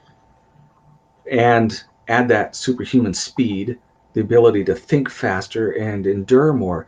These guys were just nuts, incredible. And I don't get into that part, the physical part. I do more of the mental part. But all of that came from the chiropractic study of what life sciences were. And we study, and most people don't realize this, chiropractors know more about anatomy and physiology than your medical doctors do. They know more about pharmacology and pathology. We know how the body works and how to bring it back to a working position. They know how, when the body is severely damaged, we can either take you out of pain or we can stitch you back together. That's where the two fields are different.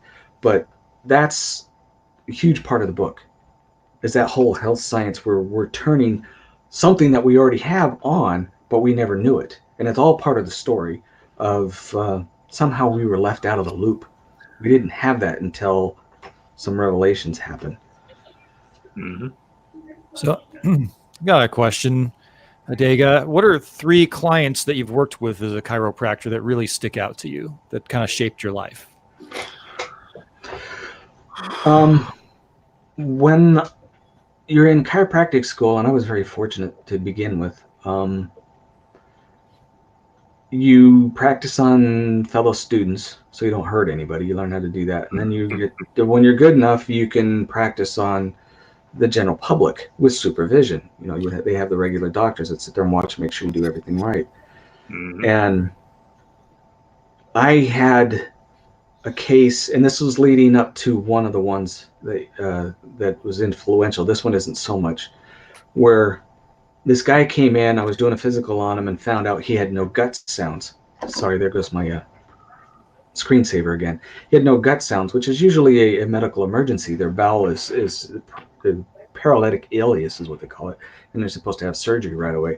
So the doctor that was over me decided she's going to go call the ambulance and get this guy into the hospital. And I said, hold on a second, just give me a sec. We turn the nervous system on. Let's see what we can do. And she looked at me cross-eyed and said, fine. I adjusted the guy, and boom, it came right on. And from that point on, and I was the only student that has ever been able to go through the school without having to wear a clinic jacket. And I was kind of hands off. And so in that state, where they saw, well, this guy kind of knows what he's doing, I was sitting at home, and I got this phone call from this guy, and this guy says, I hear you're a student at Palmer. Can you work on me? I said, sure, because I'm looking for numbers. I want to get out of school. I said, yeah, I'll help you. And he said, well, maybe you heard of me. I was on that William Shatner show, Rescue 911. And I said, yeah, I've seen a few episodes. He says, yeah, I was that kid that was rock climbing and fell 30 feet and broke his neck, and I'm a quadriplegic. Can you help me? And I was so stunned. I thought, you know what? I don't know. I didn't tell him that. I said, yeah, I can help you. because I wanted people, to be honest. And I figured I could do something for him. Well, he came in, he had the people who know about paralyzed people. He had a full body suit on that squeezed so the blood wouldn't pool in certain parts of the body. He had a bowel and bladder bag, so because his bodily functions weren't working, so it had to catch that stuff for him. Nicest kid in the world. Very unfortunate what happened to him. And so I went to work on him. 3 months later, the kid was walking. Doesn't need a bowel or bladder bag anymore. That's because I just gave him a chance and we turned on his nervous system, Wow. Wow, that is incredible. There was another one that really, it wasn't anything that chiropractic did for the person, but it was really pissed me off. We were in a small town before I moved here to Michigan, and long story why we moved. I have a handicapped son, has to do with that. But this lady came in. She was a little older. She was visiting her family for the holidays, and they needed kind of a quick look over because she was hurting really bad. And she came in, and I checked her out, and I says, I'm not letting you out of here on your own 2 feet. We got to get an ambulance for you. And then they said, well, my back just hurts. It's not. It says, no, you are really sick. You're going to the emergency room. When you go there, ask for this test, ask for this test, ask for this test. This is an emergency. She says, all right. So I called the ambulance. And if you're a chiropractor, you never want to have an ambulance in front of your office because people think you hurt them. And I've never hurt anyone in my life. But the ambulance came. The paramedics were looking at me, thought I had hurt her, they're laughing at me. And I told them what they need to do. And so they take her to the hospital, and the patients, they told the doctor on staff, says, this is what the chiropractor said. And he said, you just got back pain. Here, take the meds, go home. She died that night from an infection that I wanted them to find. That pissed me off because they didn't want to listen to what I knew happened. All because of their ego. It was an ego thing. This lady had a family. She went to go visit, and she died because they wouldn't do something based on ego. There are a lot of egos in the MD profession. Absolutely. Unfortunately, yes, and I can speak to that, well, not firsthand, but because of some of the doctors my mother has. But I won't get into that here. Yeah, I too have kind of had some experiences. I always insist on tests because I've just known too many people that go in with a stomach ache, and then you find lung cancer or something, That's the problem with the medical model, and you guys are bringing it up. I can't say all chiropractors are good because we're not. But that's the same with every profession.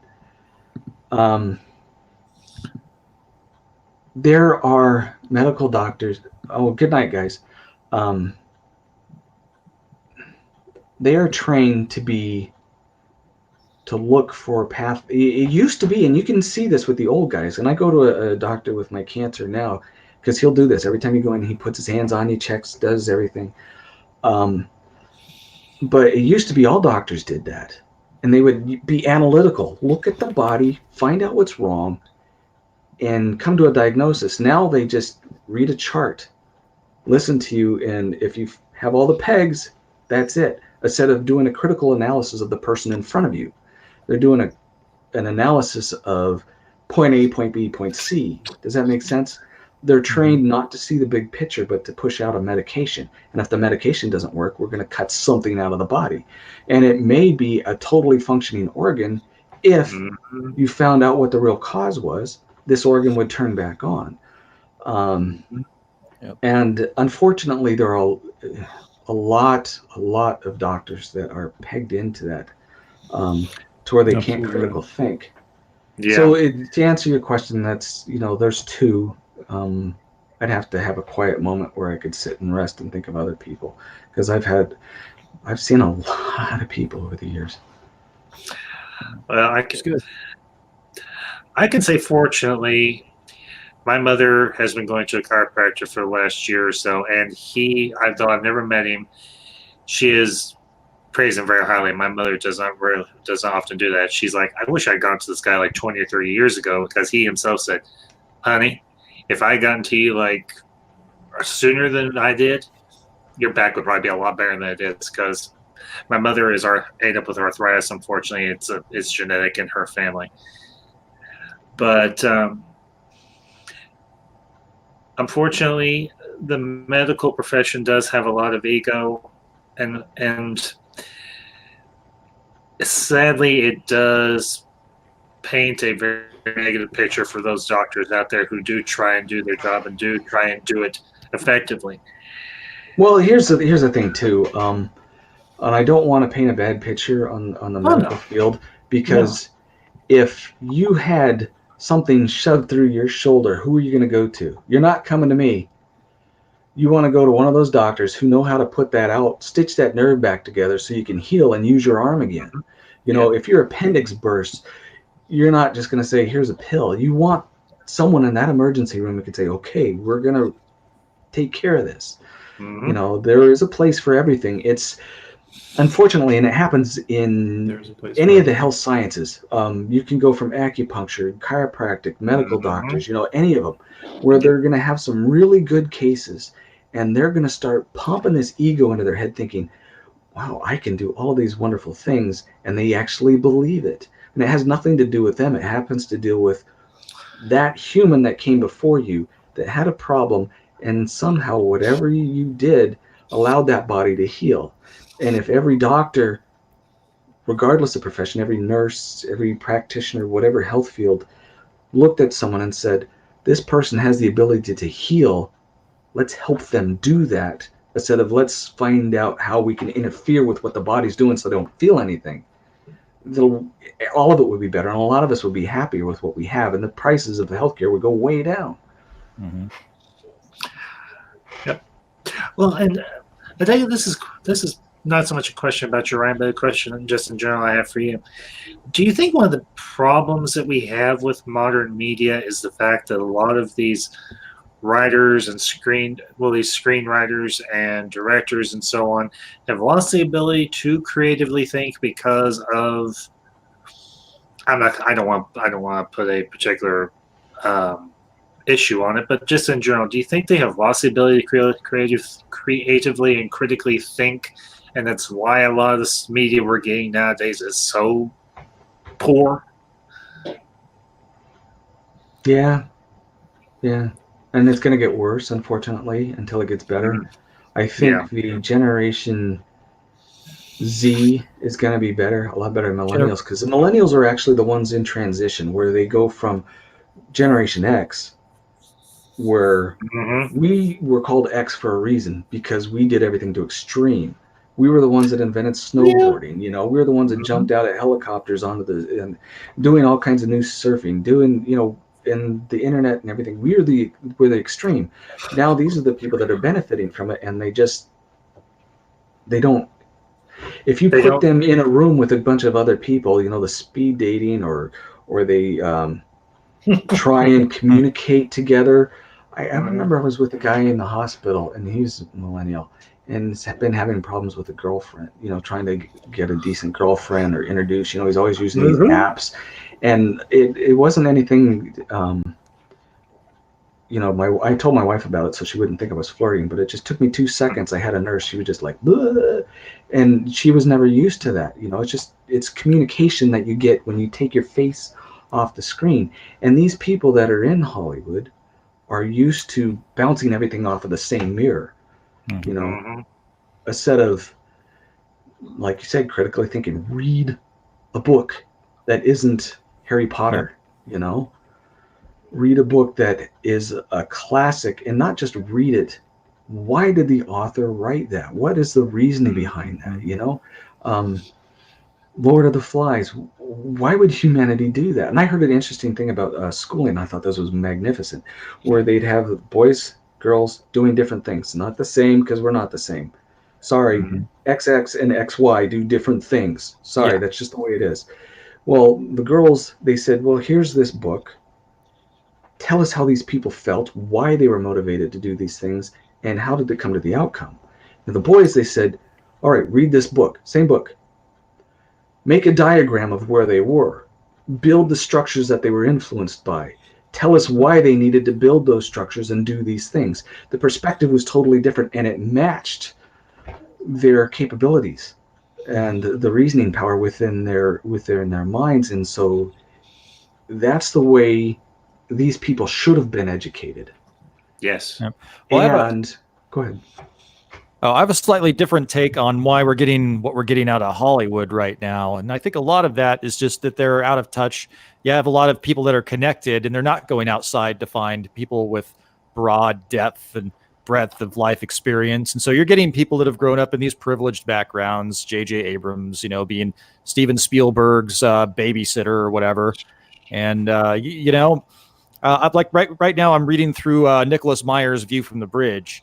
And even though he kind of came from wealth and privilege, he's really one of us. He had a very unique upbringing and life experience. And that's why we got really good writing out of him. Mm-hmm. And he took it serious. I grew up in Southern California, right next to a place called Huntington Harbor, and they were some of the most wealthiest people at the time. And one of my friends, she was the daughter of, he was at the time one of the 10 richest. He owned, I don't know if you guys know Winchell's Donuts, Denny's before it became different. He owned all the Denny's. He started El Pollo Loco for the people in California that know that. The guy was just wealthy out the kazoo. And I remember seeing her, and she drove a beater car. And I said, what the heck? She says, well, I had to earn it. And I thought, gosh, you got a good dad. You got a really good dad. You got a good mom. Yep. Well, Data, before tomorrow night at midnight, I think, is when Picard becomes available on CBS All Access. Do you want to give your take on what kind of feeling do you think what's your intuition we're going to get from Picard being a Trekkie? My opinion is worthless simply because I have listened to other people's opinions. I haven't had the opportunity to look up the facts myself, and I haven't watched the show. I haven't seen anything about it. I'm just listening to pundits on both sides, and the ones that have tended to be correct tend to be the ones that tend to be angry about things, and I try not to associate with angry so much, and the ones that tend to be wrong tend to be overly critical of everybody else, and their nose is so high up it's stuck behind their head and they don't realize they're walking backwards. So that's a good one. Basically, my opinion means absolutely nothing. Yeah. I wish I could give you an answer, but until it comes out, until I actually sit down and watch it, that's a fair answer. You want to judge it for yourself. Right. No. Otherwise, I'd be being critical of something that doesn't exist. Yeah. I'd like to add just a little bit more to what I was saying, and that's I'm a member of or I haven't been on it for a while, but I was on American Zoetrope. It was Francis Ford Coppola's site, and you could write screenplays, and you have to review other people's screenplays and short stories.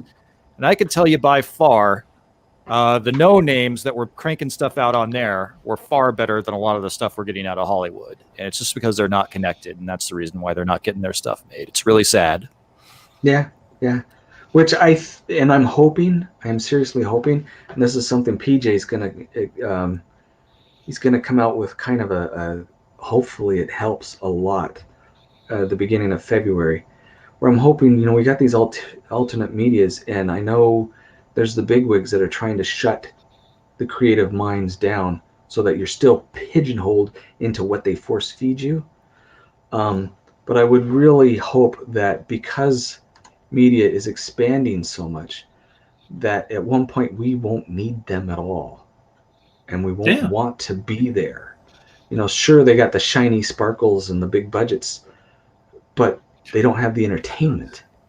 They don't have the things that make you feel better about life, or the things that make you consider who you are. Like the lowest budget movie that made $1 billion, I didn't see it, but I hear from everybody that says that the Joker left such a bad feeling in them that they wanted to be a better person. This is what my little bit of cruelty could do to someone, and I don't want to do that anymore. That was low budget, and even lower budget is what we're doing on YouTube, BitChute, Vimeo, these different places. Yep. I would love for that to catch on, because you look at the Karate Kid, granted it's on YouTube, but the Karate Kid, the new one, it's really, really good. Yeah, it's very good. And it doesn't have to deal with Hollywood, and I hope that catches on. I think they were, in a lot of ways, pioneers to what could be, Well, Yeah, I'm and- fascinated by the fact that we like, for example, we've been on here for 2.5 hours, and some people have been watching us from the beginning, Yeah. and Well, it's amazing. PJ, here's the thing, and this is something I've noticed even now that I'm relatively new to live stream. I've been doing it for a couple months now. People come on these streams, one, to be entertained, but also to force, well, for lack of a better term, force them to think. They want to be challenged mentally. Everything. Now, is it okay to sometimes sit down, pop in a popcorn movie, and watch it? Sure. But media, whether regardless of the form it takes, be it movies or books or music or whatever, all those art forms force us to think, to consider the bigger ideas of where of our lives, of this world. I know. Kathy, as she's mentioning some things in there, and she's awesome. Yes. But some people may not appreciate her, but the thing is when you listen to her comments or read her comments or see her page, one of the best things about YouTube is it's a place where the contrarians come to. Yeah. If you know the definition of contrarian, these are the people that have something to shout out and let people hear and experience something beyond what you're force-fed. It is the home of the contrarians, and I hope it stays that way. Yeah, and Well, they're doing everything they can to not make it that right now, unfortunately, which is really sad. But back up your stuff on BitChute, I guess, is what you need to do. Well, every video I've got saved on my laptop. And the other thing I wanted to say, I'll make this quick. I've done reaction videos on some of the big ones, some of the big movies that are coming out, like Ghostbusters, Top Gun Maverick, and others. But the one I'm really looking forward to, the one that I think will make us think, is Denis Villeneuve's version of Dune. Certainly hope so. Well, I don't know I don't know a lot of the guy's work. I've heard Blade Runner 2049 was very good. I don't know what else he has done, but I'm going to look up his IMDb and say, okay, what do you do? And Grey Council, just to your comment, no, sir, you don't talk dumb crap. You have a very smart mind. I think you and ADEGA ought to get your brains together and see what y'all can cook up. I didn't really enjoy 2049. Well, did you say or didn't? I did not. You know, the chick in the bubble, the daughter in the bubble, and that whole scenario really kind of bothered me a little bit. And Harrison Ford in it. And I can understand that. Some people say it's good. Some people say it's some people say it's well, I say I mean it's in the middle. And some people say it's crap. And you know what? That's the thing about art. And I'm gonna honestly close on this because I need to go. I've got a half a dozen things to get done. There's a scene from History of the World Part 1, if y'all are familiar with the movie. It's one of Mel Brooks' earliest movies. And they're actually in the cave Stone Age, the caveman age. And you've got the caveman doing the first piece of artwork on the side of a cave. And you have Orson Welles doing the narration over it, and he says, with the eventual evolution of the art critic. And the art critic comes along, looks at the painting, and opens up his thing and takes a leak on it, which means he didn't like it. And you know what? We all, in some aspect or another, are critics. But you know what? That's where great debate comes in. I've made this point before. We're here to debate these ideas. We're here to debate about this stuff. And you know what? Debate is healthy. It's some of the other channels, and I'm not throwing shade at nobody, that all they want to do is rant and rave and scream at their webcams or whatever for however long. And, well, I'll be blunt, make an ass out of themselves. You're not going to get anywhere doing that. It's having constructive debate, not just sitting in front of a webcam for 10 or 15 minutes going, this is all crap, this sucks, this sucks, this sucks. That's not enriching or evolving the human mind and the human experience. It's making a fool out of yourself. So, but that being said, I hate to leave you on a cliffhanger, but it's all right. Have a good Good night, cliffhanger. Ambassador. Guys, thank you for having me on, PJ. Thank you, Thank you ADEGA. for coming, Ambassador. Yeah, ADEGA, keep it up. Keep it up, bud. Keep it Thanks. up. Wes Moody, pleasure talking to you. George, even though I Really? didn't get a Yeah. chance to talk to you very much, I have watched some of your stuff and I very much enjoy it. And I plan on looking at some more and everything as soon as I have the time. Everybody in the thank you, much appreciated. And I got to warn you, the moment you leave, I'm going to do a Last Jedi on your story narrative. What you mean to a Last Jedi? You'll have to watch the rerun. Well, I'm going to stay in this. I'm going to watch it from the other side of the stream and everything. I got to get off here, but I'll listen to y'all as you go on. So, everybody in the chat, everybody in the chat, good night. Talk to y'all later. George, I'm going to let you not be silent because I know I can feel the wheels turning in your mind from here. Well, yeah, they are. I'd just like to put this out to our guest here that I am so interested in getting your mind's eye in some of the visuals out of your head.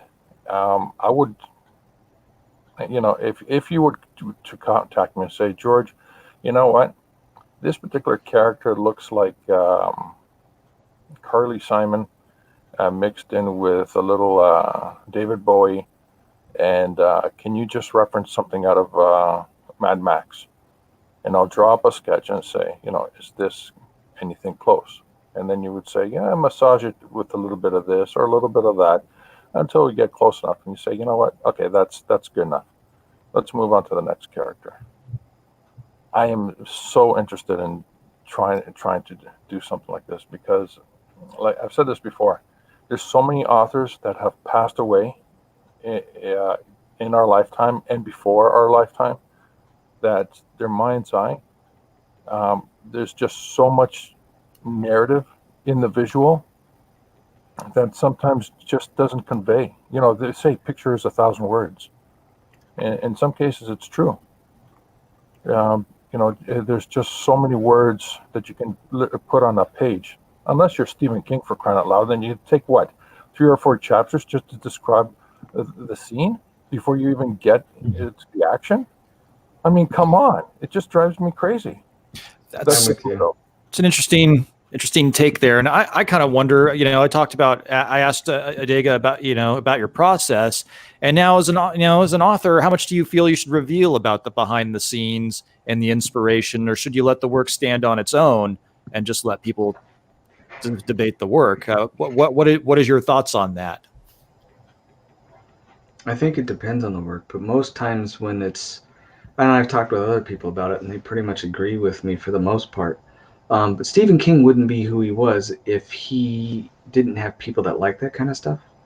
And there's all kind, some people, their imagination may be limited because of some certain stresses, and they want to be told what to see. And you know what? Maybe that's all right. And there's other people that want to be able to be taken away. And the only way to unlock that is to set them kind of like hypnosis, put them in a room, say, describe the room for me. It's a square room, but you describe it for me. There's people in here and they're doing this, but you tell me what they look like instead of me telling you. That way they become part of the story. In some small degree, I give some descriptions of some of the people, and I have, and George, that is very flattering. Maybe you made me think of 3 things that could possibly work on, but I don't want to also step on the toes of the artist that's been working with me. But I think both have value. But in my book, if I was to read something, I like being told a story. I don't like being told how many scratches are on a doorknob that you enter a room in, and then how the floor creaks with each step by the type of shoes that you're wearing, and the next person comes in wearing a different type of shoes and it makes a different sound. I don't like that. I don't think it's necessary, at least not in the way I do things. And some people like that. It's just, you know what? There's all kinds of different flowers. They all beautify the world.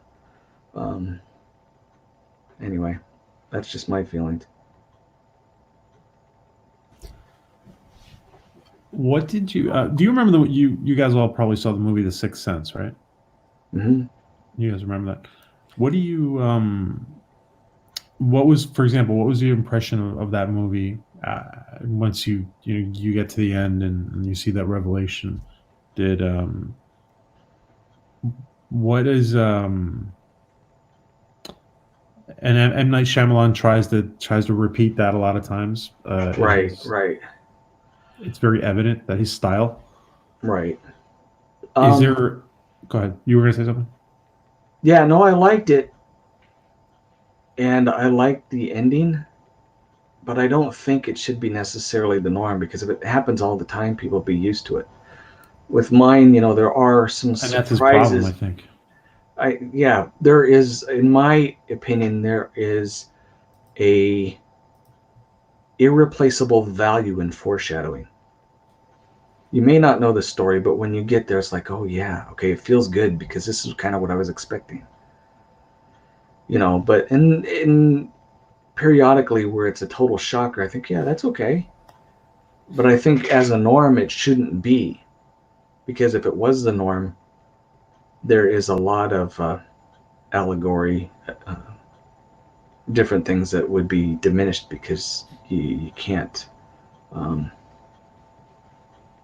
extrapolate the end and be rewarded for your critical thinking. What you thought was happening is wrong. It's like, oh man, I just been told I've been wrong. Cool, but I'm wrong. And you get that over it. Wrong, you're wrong, you're wrong, you're wrong. No, I want to be right sometimes. So I guess I was going to ask you. I was going to lead into the question of,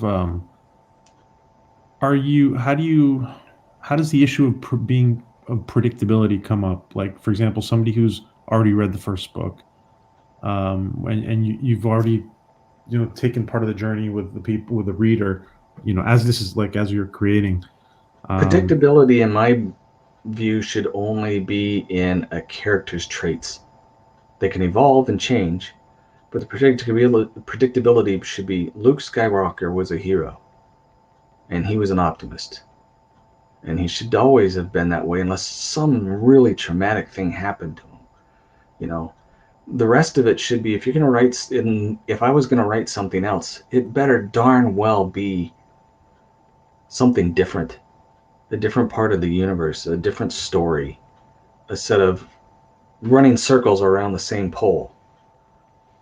There's a mountain over there. Let's go visit the other side of the mountain. Bring those people with you, but let's go see the other side of the mountain. I think you're going. Oh, sorry. Go ahead. I think if you're going to do a sequel trilogy, you probably should have focused on those three characters. And I agree, ADEGA. They should have it should have been a smaller story, a more personal story about how they're dealing with the aftermath of, the fall of the Empire and the, what happens after that. I mean, and the Mandalorian isn't really going too deep into it, but that's kind of what would have happened. Would have been, I think, a lot of chaos for a while. That would have been an interesting place to explore. Right. I mean, obviously some people don't feel that way, but that's how I am. What's your take on the Mandalorian, ADEGA? Have you seen it? No. To be honest with you, I saw the first of the Disney stuff, and I thought, oh, it's okay. Star Wars. I was pumped. I was first in line again. Because I was first in line with every single movie except for Solo, and I was first in line for that. I got first in line for, The Last Jedi, and then I came out of that movie thinking I was first in line for another Star Wars movie, but why do I feel sick? And I had to analyze it, and after that, it was like, I don't want to be part of that universe anymore. Until it changes. It was like you've been served pudding all your life, and suddenly someone says, oh, here, have some lemonade, and it's vinegar. It's like, oh, no, I'm not going to be fooled again. Yeah. I'm going to say to George and to Wes, maybe we're going to wrap this up soon. Is there anything left on the table that you guys wanted to ask ADEGA soon about? Well, I think I've asked pretty much everything that I wanted to ask. Actually, this is a good time to wrap it up because I think I'm starting to run a little dry here on questions. So Okay. this makes sense. Yeah, we don't want to. Well, hopefully it wasn't boring to anybody, but we don't. Oh, it certainly wasn't want to boring make at it was all. not boring. Absolutely was We need not. a part 2 when we process all this later at some point. Let's talk about economics at this moment. Wes, if you need to go, go ahead. Where can everybody get your books? How can they get the books? I have a commercial on my YouTube page. Just look up for the one that says commercial. It's a couple weeks old, and it has all of that. But if you guys wanted to get it through this stream, Amazon, you look up Evolution by ADEGA, and it will pop right up. Don't put ADEGA Outlaw, just Evolution by ADEGA, and it'll pop right up.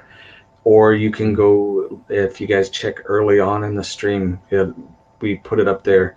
It says Dorrance. You can go there to their bookstore, and it will have both the hard copy and the e-copy.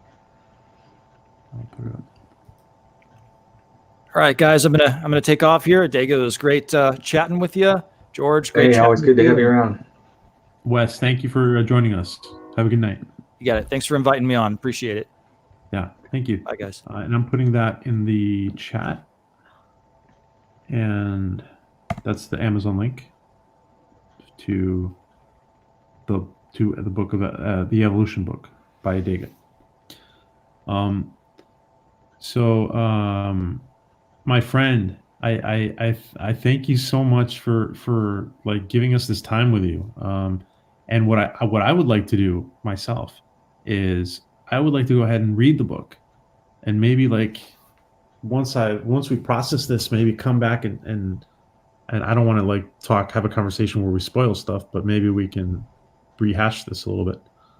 Right, or even if you wanted to do it where you don't have an audience, or if it's people that just don't mind spoilers that have read it. And it's small. I know there's not That's a a lot good of idea. people that have, but we can have a spoiler chat. Yeah, as long as we put it in the title and let people know. As long as you think it's worthwhile, because like I said, there's that bit of narcissism running around, and I try and avoid it. It's like I don't want to have an ego that's built on being pumped up by people's praise. I want to be able to stand on my own 2 feet, and I don't want to be sickened by sugar. I'm very bad at accepting praise myself. Probably like I just kind of ignore it if people tell me something nice. I understand what you're saying, but we're not blowing smoke up here. I think it's amazing. Like right now, for example, it's amazing that ADEGA and George are just like 2 brilliant creators in our community, and it's amazing at some of the talent that is just sitting in our chat rooms, and you guys are there all the time, and Well, that ought to say something about you, because it's people like it's the thing I tell my family. I learned this from an old guy years ago. And don't read too much into it. 2 things. One is water seeks its own level, meaning it will go down to sea level. And say you got all a certain type of people here, the water will run, or the people will run that are like that. And you're saying nice things about us, but that means your whole community's like that way. If we come to hang out with you, and you think that we're something special, that means everybody in the group is special. The other thing is, and I don't swear, but I will quote. It had to deal with healthcare. When you're trying to analyze and figure out something's going wrong, don't look for fly shit and pepper. It's usually just pepper, Anyway, go ahead. No, that's fine. George, do you have any last words before we say goodnight? No. Phasers are, set phasers to stun and move out. And I just want to say that George has got a lot of George is very how do I say this? He's very entrepreneurial, and he has lots of things brewing and stuff I'm sure I don't know about, and some stuff he told me about. And I just urge everyone in our chat and I saw ADEGA yourself as well to just be aware of any anything that George comes up with in the near future. I think might be interesting to a lot of people to collaborate with or just to enjoy. Well, yeah, here's an idea on the spirit of entrepreneurship. If at any given moment you ever want to personify any one of your characters into a figurine, an actual physical figurine that just like Disney animators and Pixar animators would have a maquette, just sitting beside them as they're either working on the story, drawing the story, writing the story, developing the story, and stuff like that. I can 3D model the maquette, the design, and do an actual 3D printed figurine.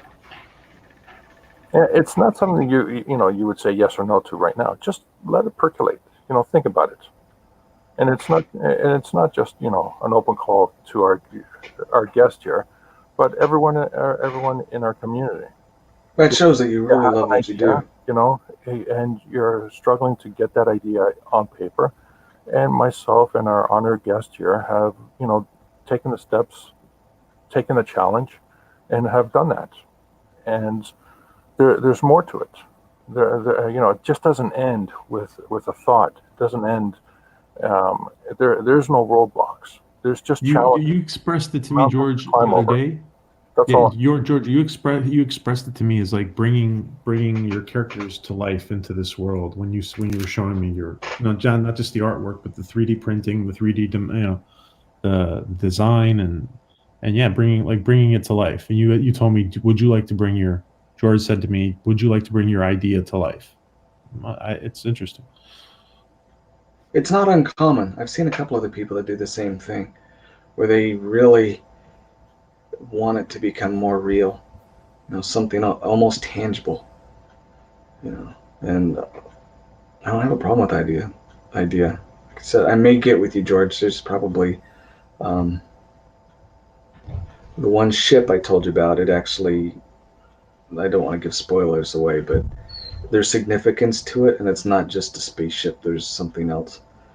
And then the two main characters, maybe. I'll get with you about it. Maybe I hit you up on Twitter, but I think we're good. I'm kind of in a rough shape right now. I really need to move. Okay. ADEGA. Thank you so much. Thanks to everybody, and you all have a good night. Thanks so much, ADEGA. It's been for me. It's been a real treat, and for everybody thanks as for well. the invite. I appreciate it. Okay. All right. We'll let you go. Good night, guys. Good night. Good night, George. It was an honor talking to you. Oh no, honor's mine. Good night. Good night. Good night, everybody. Bye.